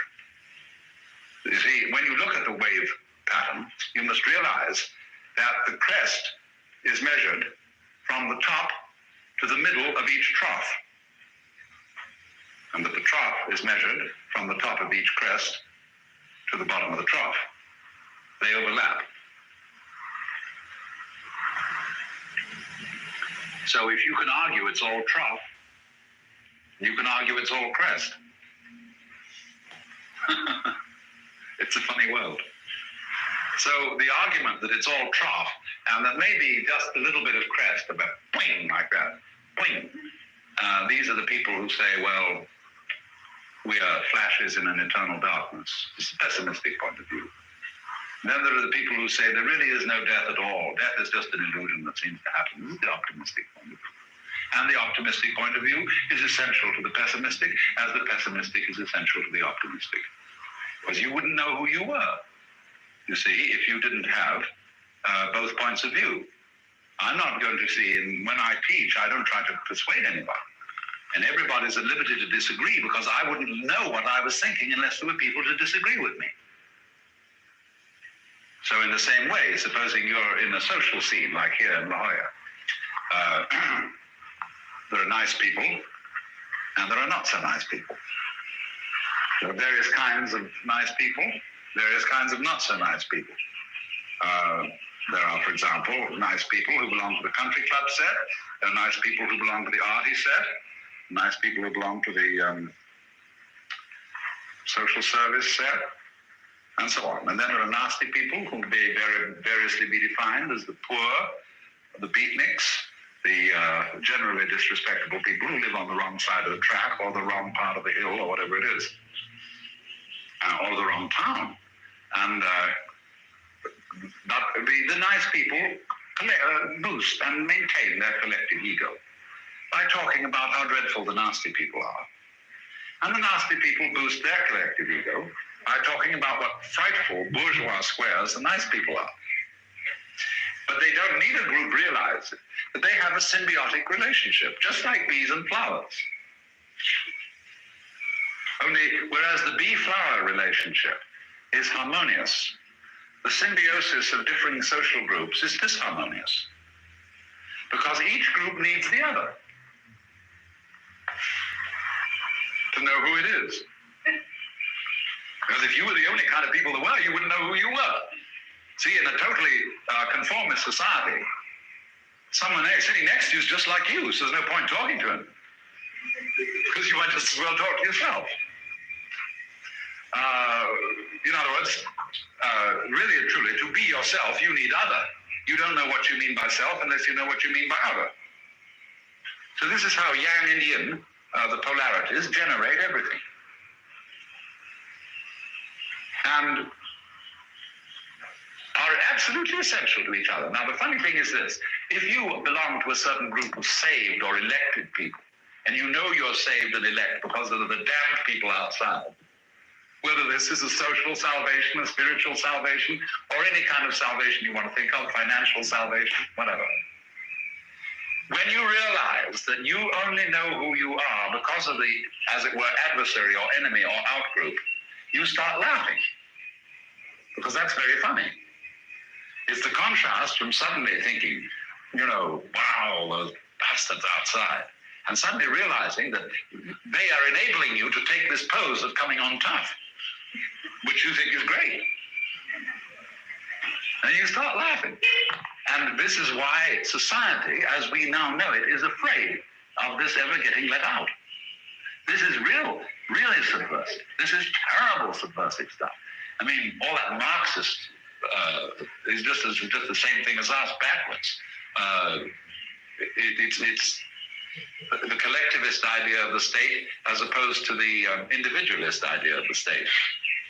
But the individualists become collectivists through huge corporations. Lenin said he would love to see these great corporations growing up because it would be just so much easier for the state to take over. They've already provided the organization. So you see, there is a tendency within our economy to become a collectivist economy, just by progressing with its own whatever it's doing, with its so-called free enterprise. And there will be naturally, therefore, be a tendency in a collective economy to fall apart because it all gets so boring, and start everybody out on his own initiative again. This thing goes round and round. But the important thing is that, supposing you believe in a free enterprise economy, you must have, in order to maintain your solidarity, especially in a very great country, you must have an external enemy. And if there wasn't one, you'd have to invent one. Because that keeps everybody on their toes. It keeps us from slacking on the job. And they say, you've got to beat those fellas. And they're terrible. So we've got to be very serious about that, see? And of course, you lose your sense of humor. When you get so serious, you don't really know underneath that it's a game. And you become a bircher on one extreme or a communist on the other. So you have to keep, if you want to be a sane human being, you have to know right in the back of your head, right back here, what the Germans call a Hintergedanke, which is way in the back of your mind. You have to see the point that enemies need each other. Cops and robbers. Where would the cops be for a job if there weren't any robbers? How would you know you were law-abiding if there weren't criminals? It's tricky, but it's very dangerous teaching. Very subversive, because you might think, I would say, if I realized that, well, I said, it simply doesn't matter what kind of a person I am. And do anything I want, because evil is necessary to good. There's no fun in that attitude. Because that simply says I won't play. Right, if you want to sit by yourself under a tree and not play, I guess you could do that, provided you don't interfere with our game. And if you come and interfere with our game and say, well, now look here, you people,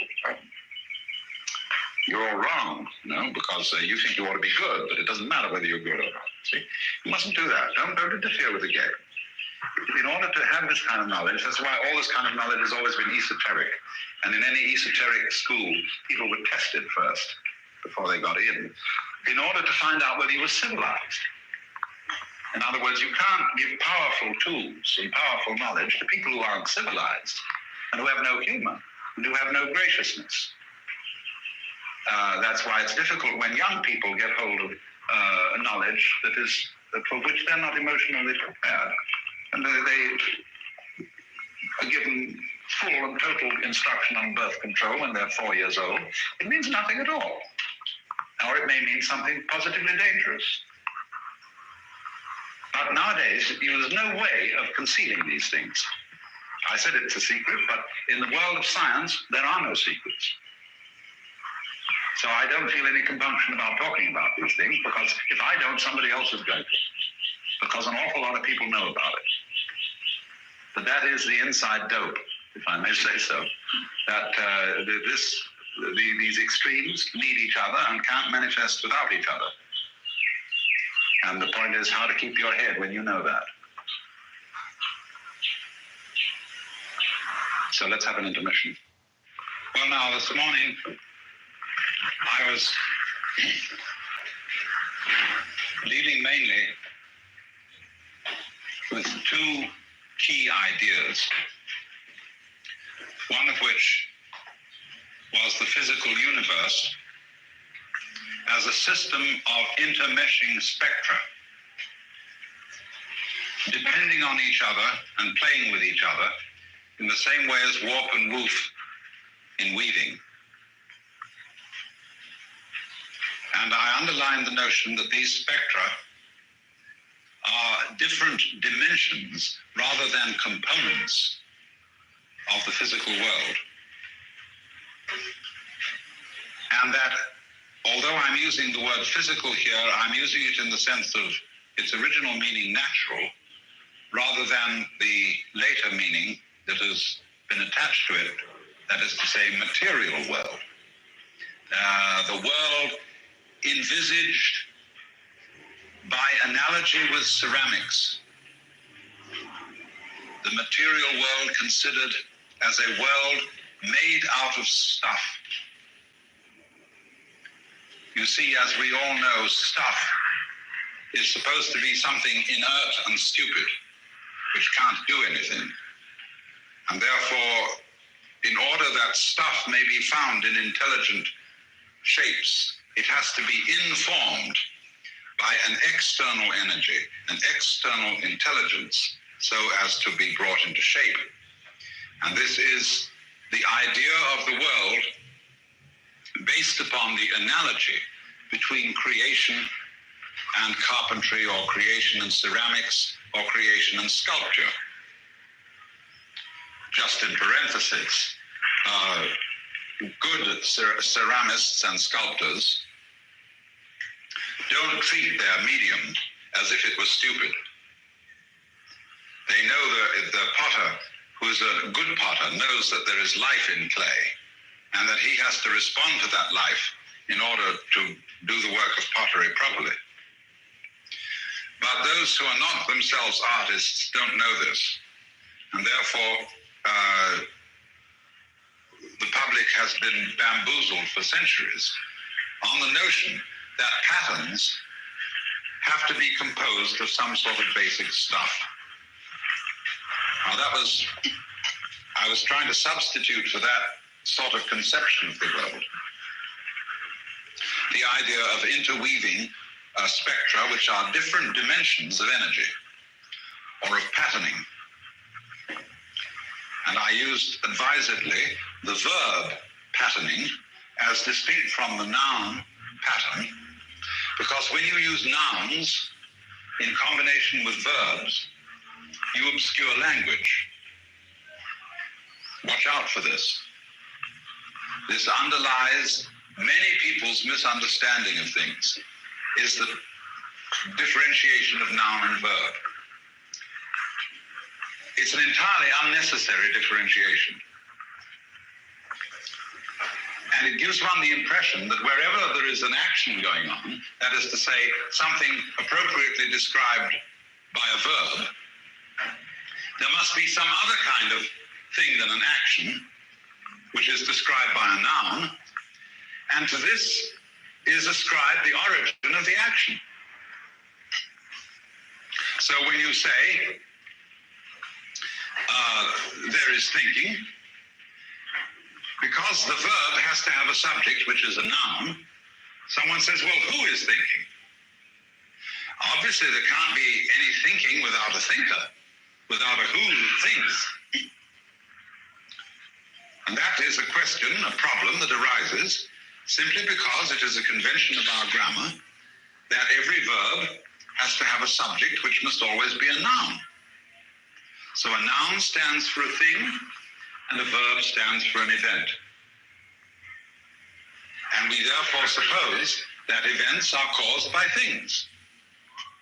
But if you ask a person what he means by a thing, he will never be able to tell you. He will give you a series of synonyms, such as object, fact,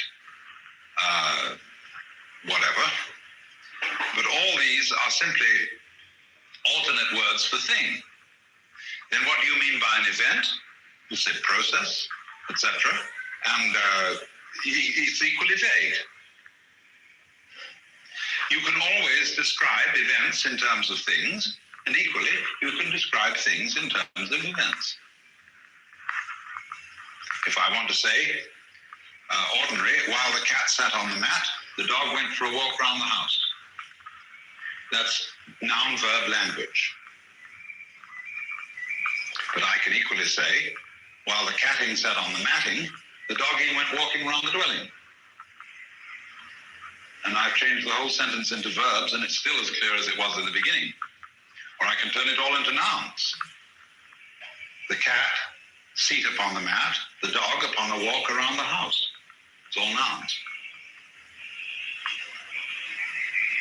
But in a noun world, of course, you'll have a static world. In a verb world, you'll have a dynamic world. But there aren't, for example, if you take the word fist, is a fist a noun? Yes. But it describes a process.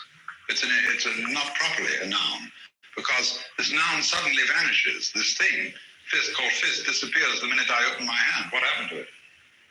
See, I stopped fisting, and I went into handing. So the verb language has a little edge over the noun language as being better suited to the kind of process that nature is. So when you realize that you can discuss the whole of nature in the verb language, you don't have to ask the question, who started it? You don't, in other words, have to seek for a noun as the explanation of the verbs. You don't have to seek for something that is not process to start process off. So this then is the language I'm using when I talk about patterning as the basic goings-on of the physical world, and patterning can be described and measured and so on and so forth. So then, the other point that I was making particularly was in the spectrum, you have the extremes of the spectrum. The sound and the silence, the light and the dark, space and solid. And I was showing how by the yin-yang philosophy of the Chinese, how these extremes are not opposites but poles. They go together, they require each other. You know one in terms of the other. And so in this way, you don't have the world as an opposition of light and darkness, of being and non-being, in such a way that one of the poles could exist alone, either being or non-being, non-being or being. Because the whole nature of poles is that without both of them, there are neither. And so if we have a polar universe, then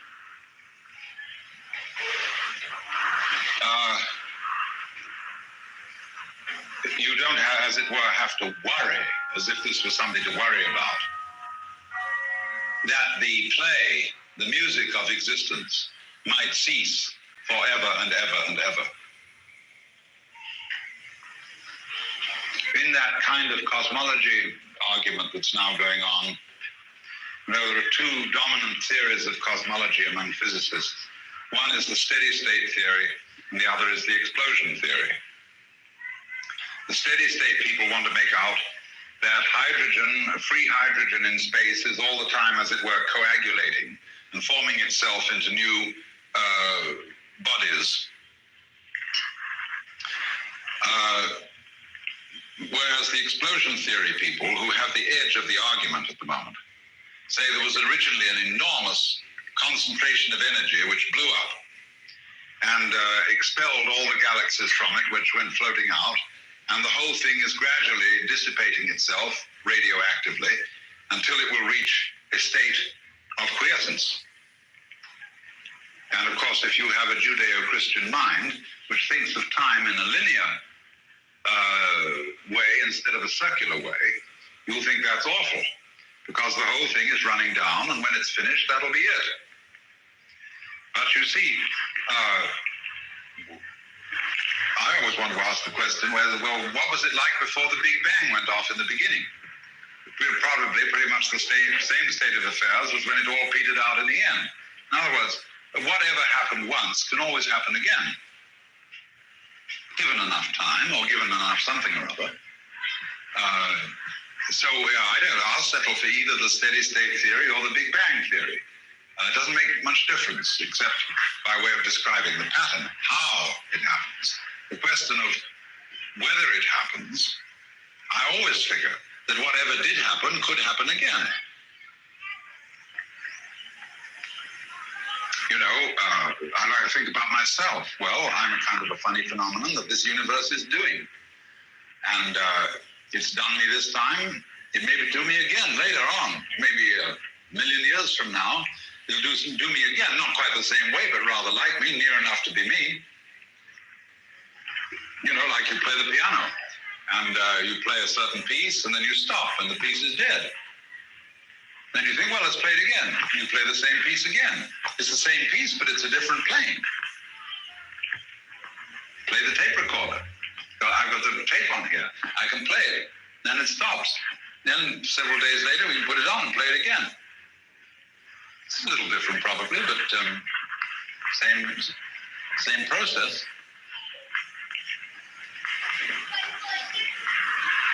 And every time the universe plays any one of you, each one of you it plays is I. See, everybody calls himself I. And you feel like you're I just as much as I feel I'm I. That is to say that you're the middle, the sensitive center, out of which everything looks. And you call yourself I, well, that's my name. And everyone is I. The only trouble about being I is that you can only be one at a time. See, when a child asks, who would I have been if my father had been someone else? Mommy. Well, the funny questions children ask. Well, you had to be someone in order to be anyone. But every someone is I. And it's all, as it were, the same I, looking out through different eyes. You put an electric light inside a black sphere and make holes in the sphere, and all the holes are different, but the light at the bottom of it's the same. Something like that. That's a kind of a rough analogy. But anyone knows from a physical point of view that every organism is simply a pattern of behavior which can't be separated from the pattern of behavior which we call its environment. It's all one pattern, except the one pattern, like every one pattern. Give me a pattern. And every pattern, look at these bamboos. There's a pattern. And every pattern has wiggles in it, and sub-wiggles, and sub-sub-wiggles. See, the main wiggle is the stem. Then the twig come out as a sub-wiggle. The leaf comes out as a sub-sub-wiggle. And if you look into the leaf, there are sub-sub-sub-wiggles. And that's the way it goes. They all belong to the pattern. It's difficult, too, to say who's wiggling what. Is the stem wiggling the leaves, or are the leaves wiggling the stem? Both arguments are equally valid. The universe is doing me, and I'm doing the universe, because the universe depends on my optic nerves and all that structure to turn the sun into light. Wouldn't be light if there weren't any eyes. Just like a hand on a drum. If there's no skin on the drum, there'll be no noise. It takes two. To make love, to make an argument, to do anything. That's the yang and the yin. Well, now, let's go through this spectrum, or begin to go through it. I'm not going to go all the way through it this afternoon. We begin at the end of sleep, torpor, and we'll go as far as number 3.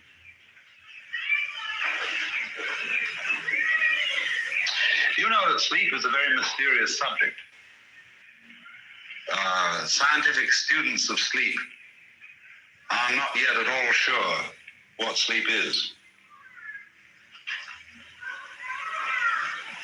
Apparently people need it, but nobody really knows why they need it from a strictly scientific point of view.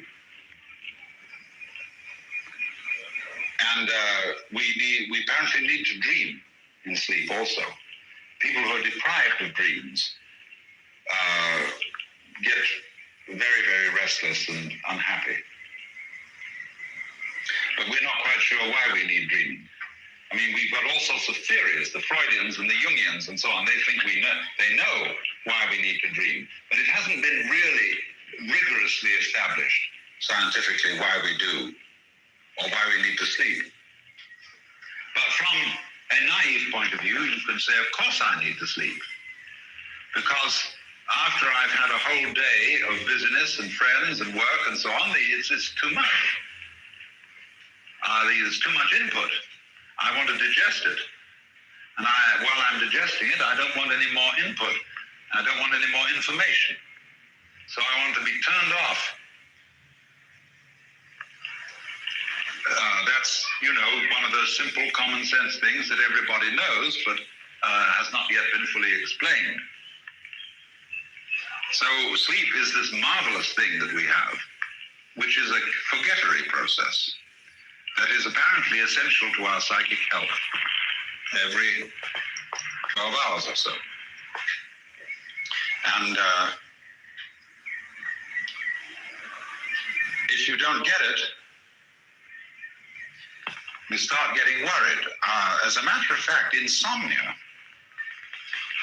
is a thing that is rather curious. Because if you do get insomnia, the worst thing of all to do is to worry about it. Invariably, if I can't sleep, I don't try to go to sleep, I get up and work. Or do something. Or I read a very difficult book, especially one that is big and weighs a lot.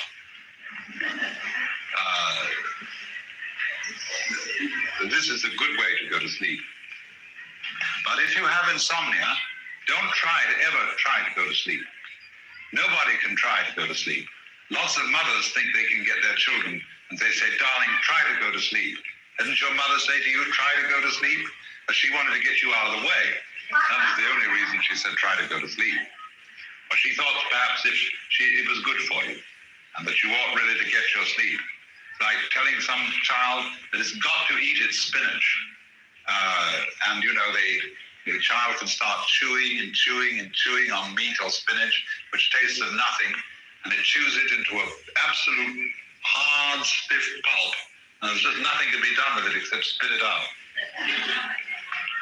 And they've already extracted by their teeth instead of their stomach all the vital juices from the thing, and all that remains is roughage.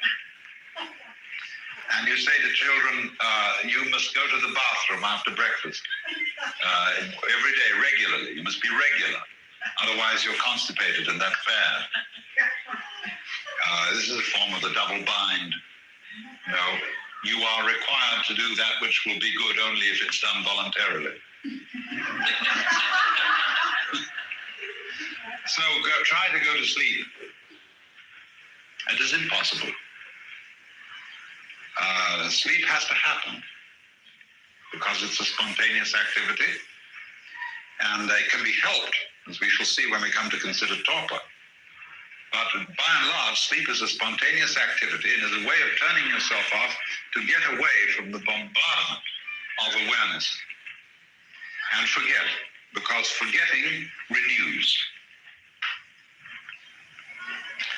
And that also is a function of all demolitions, of deaths, of destruction of patterns, of knocking down buildings, of the whole change process in the universe. Because we want to do what we've done before over again, only if you remember it too often, it'll become boring.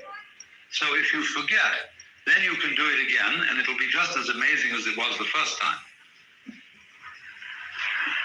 And so there absolutely has to be a forgettery built into this universe in just the same way and for just the same reasons that there must be an eliminative process in the body as well as an eating process. And both are vitally important. And you see, we have very different attitudes to the two. Eating is something we do socially, eliminating is something we do privately. Eating we consider, we want the all good smells and all that kind of thing. Eliminating is all bad smells and that kind of thing. Well, this is largely social conditioning that tells us this. But nevertheless, these are the two sides of the game we play, and there's a spectrum between the two. So in the same way here, you have to forget, just as you have to eliminate, so that everything is renewed because it can happen again without being boring. Things that happen all the time, in any way, begin to pass out of consciousness. For example, if there is a constant noise going on while we're talking, it will annoy us at first, but after a while we shall cease to notice it, if it's constant. But if it keeps varying, coming on in different volumes and different rhythms, it'll hold our attention all the time. So anything that just goes diggity-ding, diggity-ding, diggity-ding, diggity-ding, diggity-ding, diggity-ding, diggity-ding, diggity-ding, you eventually cease to notice. So then sleep is the renewer, because it's a state of forgetfulness. I'm not going to go in this seminar into the whole problem of dreams. That would lead us very far afield. Now, torpor describes something approaching sleep. But this also is a valuable state because it's very comfortable. In sleep, you're not aware of sleeping. But in torpor, you are aware of the comfort of tiredness and minified consciousness. It is a sort of pseudo-return to the womb. And so when after a hard day's work, people have been irritating and combative, you go home or you go to the local bar and you down a number of martinis, they turn you off and they put you into a state of near torpor, or what is quite correctly and scientifically called, by this learned and funny word, narcosis.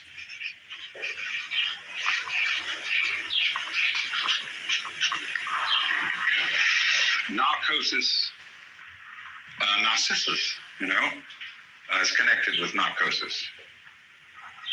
It means torpor,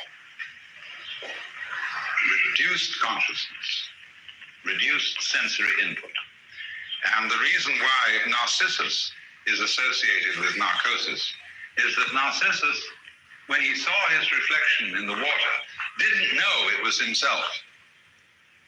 And he became so fascinated by this image in the water that he became unaware of everything else. He got hung up, or shall we say, to use current slang, hooked on his own image. And he didn't know it was his own image. That was the only reason he could get hooked on it. So Narcissus and narcosis are associated.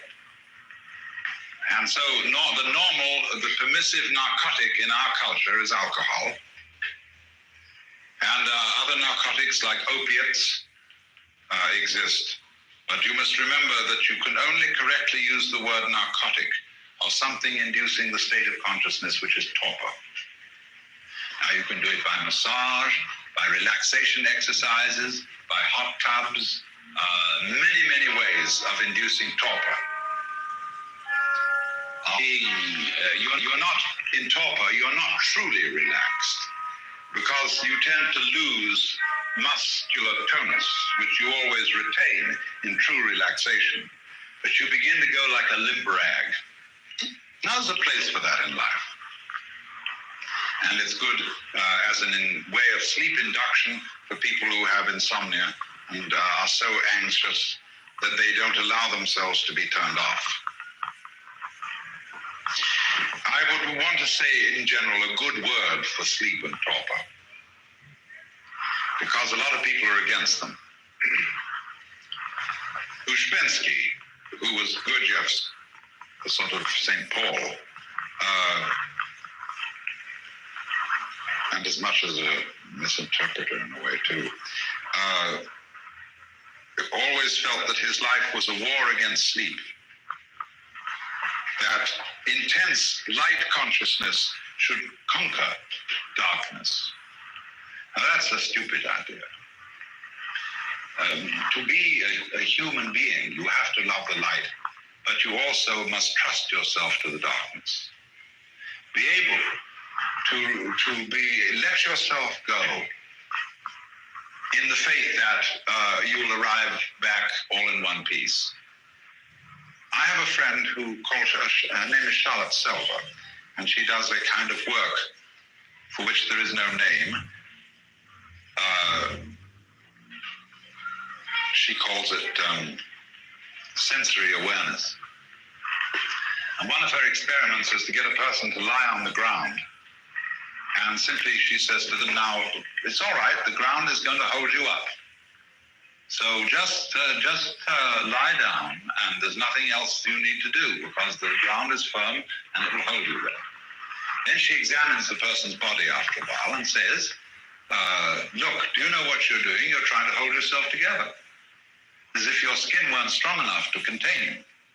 And you're doing this all the time to keep yourself from falling apart. Why? You think, do you, that if you don't hold yourself together, you're just going to go blah and disappear into some kind of frightful green jello? No, you won't. In the same way, a lot of people, that's why we wear such ridiculous clothes, especially women. Men are pretty bad, but women, the men do it around the neck. You know, that necktie is a symbol of slavery. It's a noose to strangle you. But you feel tight. They're really held in here, and held in by the belt, and women wear girdles that hold them in like this, and the coat that fits your body, jacket, you know, you put it on, and it fits, and you're squeezed, or you get these tight pants that hug you, and you know you're there. Other people, of course, don't know they're there till they're sitting on spikes. Then they really know they're there. And a lot of people make trouble for themselves in order to be able to sit on spikes, so that they know they're there. Now, supposing instead you switch to another kind of clothes, you wear Japanese clothes. I often wear Japanese clothes because they happen to be, for men, the most comfortable form of clothing ever devised. There's only one place where it holds you, and that's at the belt. But you wear the belt not round your waist, but below your belly. And you wear it rather loose. Otherwise, the garments are flowing. They don't interfere with the nature of the cloth, because the cloth is woven on a rectilinear pattern. See, cloth is straight like this. So when you get a Japanese kimono, it folds up instantly for packing. But you try to pack a Western man's jacket or a woman's suit jacket, and there's absolutely no way of folding the thing at all. So it always comes out of your suitcase needing to go to the pressing. But you take a kimono and you put it on, and it falls exactly according to its own nature around you, and they're very dignified. And you feel, but you don't feel closed in. Now that makes some people terribly uncomfortable.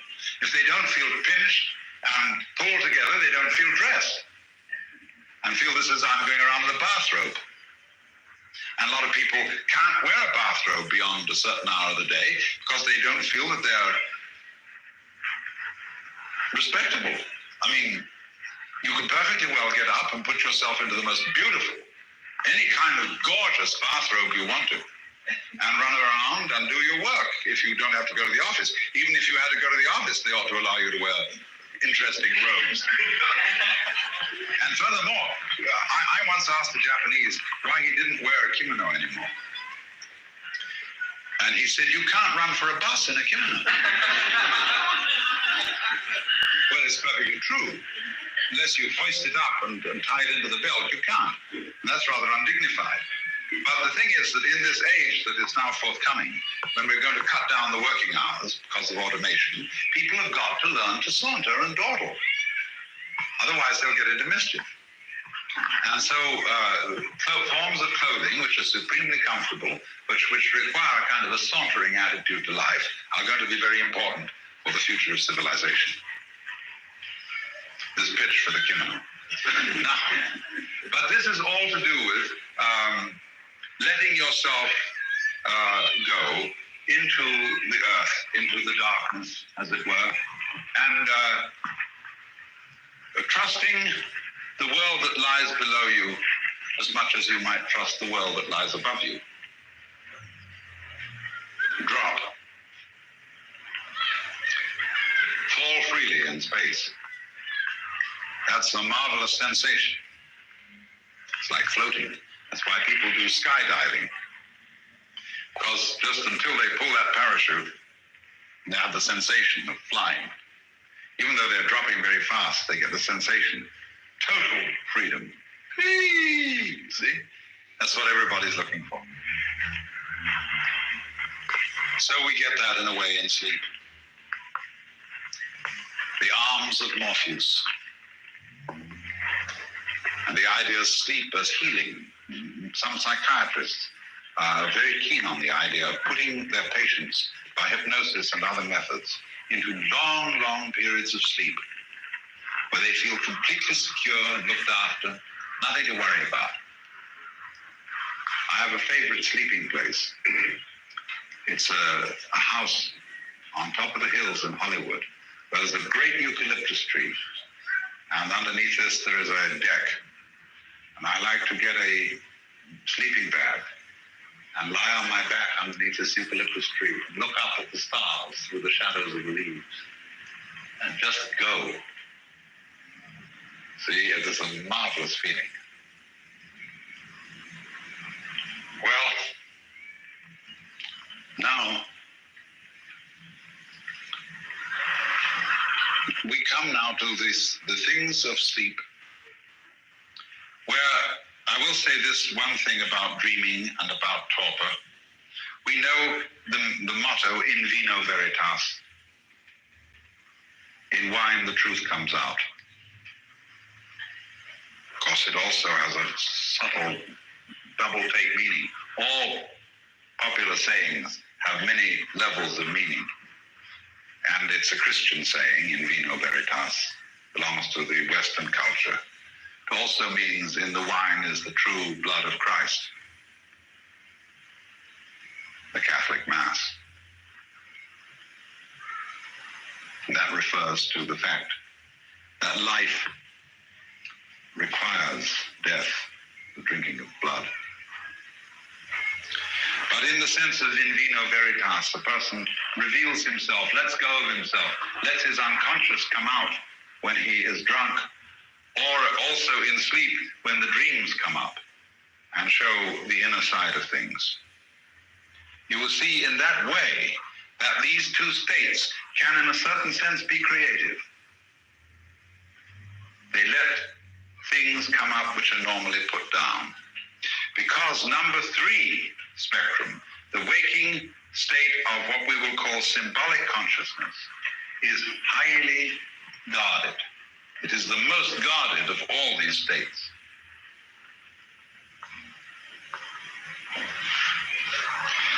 Now then, I want you to understand then that the ordinary state of consciousness, what you call normal consciousness, is by no means a frank, objective awareness of the real world. Not by any means at all. It is a state of highly cultivated, hothouse reared, special ways of perceiving the world in accordance with symbolic formulae.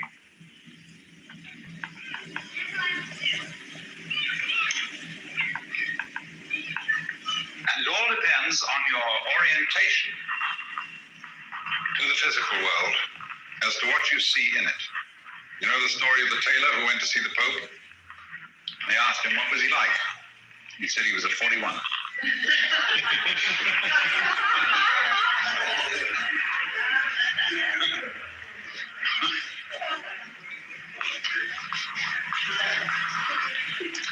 Or a woman who says to a man,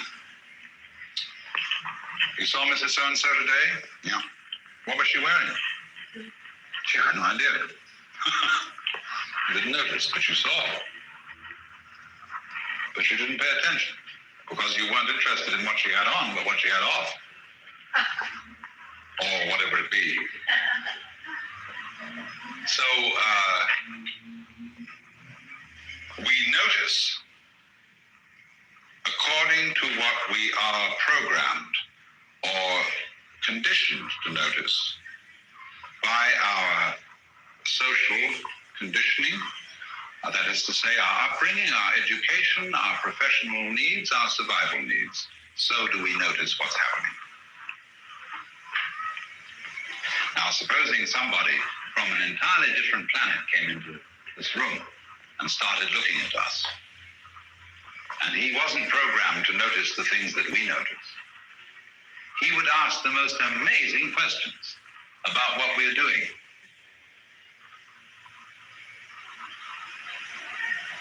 He noticed that most of us have standard ways of holding our hands. Why do some of you sit like this? Why do some of you sit like this? Why do some of you sit like this? Why don't you do this? Wouldn't that be the obvious thing to do with your hands? Just let them hang. But very few people ever do that. Because they feel a funny feeling they get. That they got a couple of wet fish down here. They don't know what to do with it. See?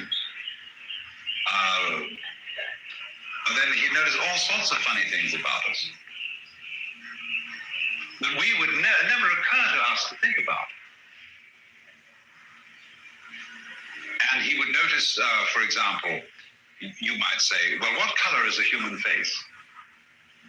You know, the comic strip artists tell you. Pink. Or brown. They do a black outline, and then they color the whole face pink. Now, for a change, take a real good look at a face.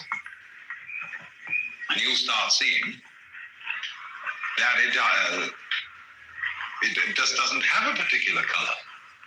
Not only does it depend where the face is in relation to the available light and what it's reflecting, but also it's a patchwork of all kinds of subtle color changes.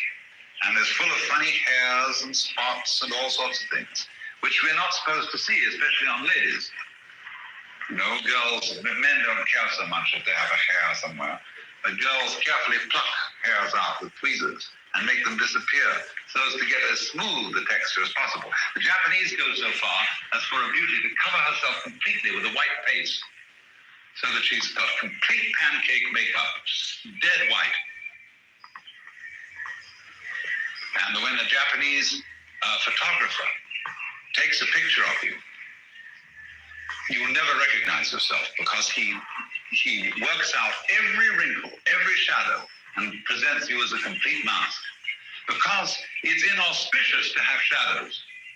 When a Westerner first painted one of the emperors with the shadows showing, they said, but you can't paint the emperor that way. His face is not dirty. And besides, it's inauspicious to have a shadow fall on the imperial visage. So, you can see shadows. The artist Rembrandt taught you to see shadows. Leonardo taught you to see shadows. But modern painters have discovered that shadows aren't darkness. Shadows are light. Shadows are color. Shadows are full of vitality. So you'll begin to get vivid purple shadows. People say, well, but you don't go around with a purple shadow on you, do you? What do you mean? Do you? You think that a shadow is brown because you haven't ever looked at a shadow. And you don't realize that shadows are absolutely vibrant with light. We'll go more into that later when we come to this number 7. But there it is, you see, the world that we see, or think we see, is actually not the world at all, but is a selection of things that are in the world, a selection governed by certain symbolic processes. What a man ought to look like, what a woman ought to look like. And we try ourselves to dress and to behave in such a way as we live up to the symbolic requirements that are expected of us. So then, we think there's a certain kind of work that is worthy of being done. And you ought to be tinker, sailor, soldier, sailor, doctor, lawyer, merchant, chief, or whatever it is.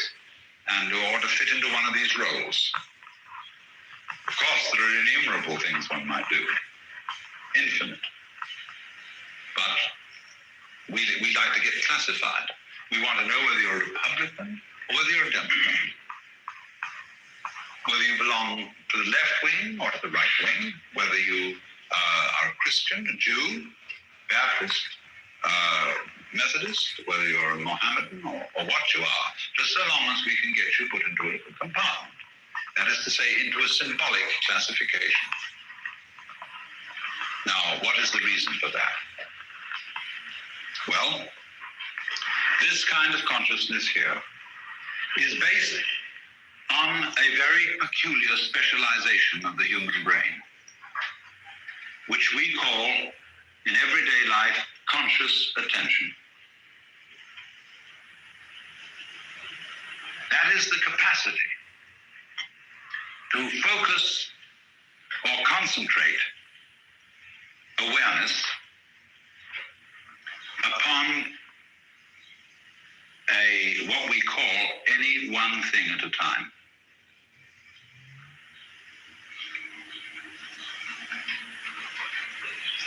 It's as if, in other words, conscious attention were a spotlight, and that the rest of awareness were a floodlight. In other words, every nerve end in your body is receiving input all the time, is in that sense energized, is aware of everything that comes to into its periphery. So you are taking in the totality of your surroundings. But conscious attention is flipping from point to point to point to point to point like this, and is making sense out of what it sees by adding it up with memory.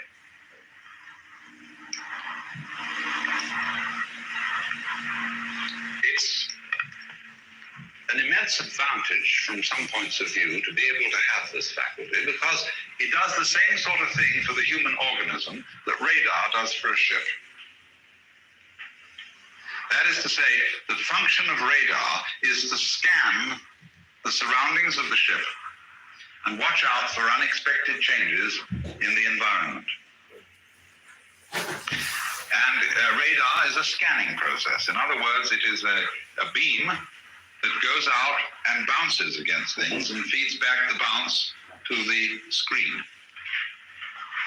So in exactly the same way, consciousness or conscious attention is always scanning the environment and watching out for new eventualities that might be threatening or that might present favorable opportunities for some sort of advancement.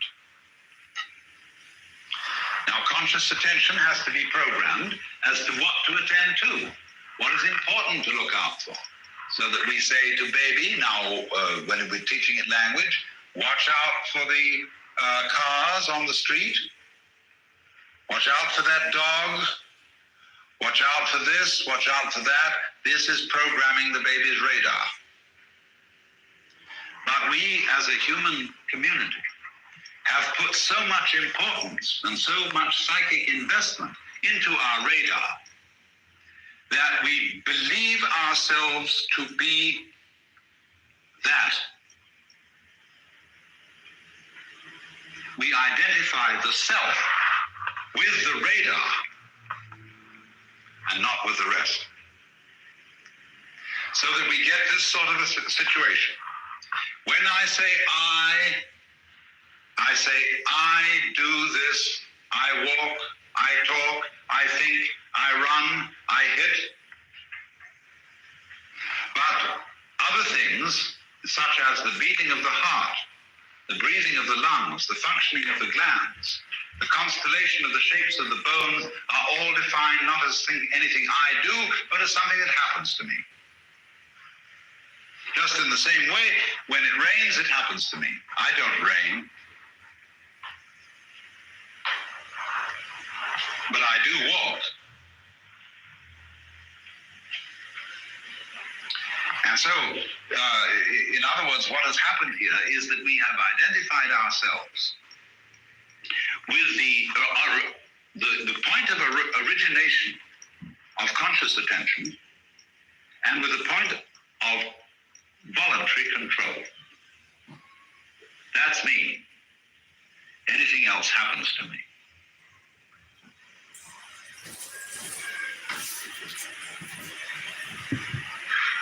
So in this way, we have disowned most of ourselves. It's not me. The body you have is merely a vehicle that you go around in like an automobile. So if I would say to some young woman, gee, you're beautiful, she might well reply, if she were highly influenced by our culture, oh, you're so like a man. All you think about is bodies. I may be beautiful, but I got my body from my parents. And I want to be admired for myself and not for my chassis. See, she's a poor little chauffeur. That's how she defines herself. She disowned herself. She disowned her body and said that it was given to me by my parents. I'm not responsible for it. Or a child in rage can say to his parents, I never asked to be born. It was you who brought me into this world. And that child doesn't know that when the father was going after the mama and there was just an evil gleam in his eye, that evil gleam in your father's eye was you. Just as it was you, that was the little spermatozoa that made it. It was you that was that fetus. Just as if your heart is you, all that was you too. But you see, this waking consciousness, symbolic consciousness, ignores that altogether. Because it sets limits, and rather arbitrary limits, to what you are. You are just that voluntary center. You are that beam of consciousness that sweeps over the environment and sees things in series, one after another. Especially if you use a language which uses an alphabet. Alphabets spell everything out one after another.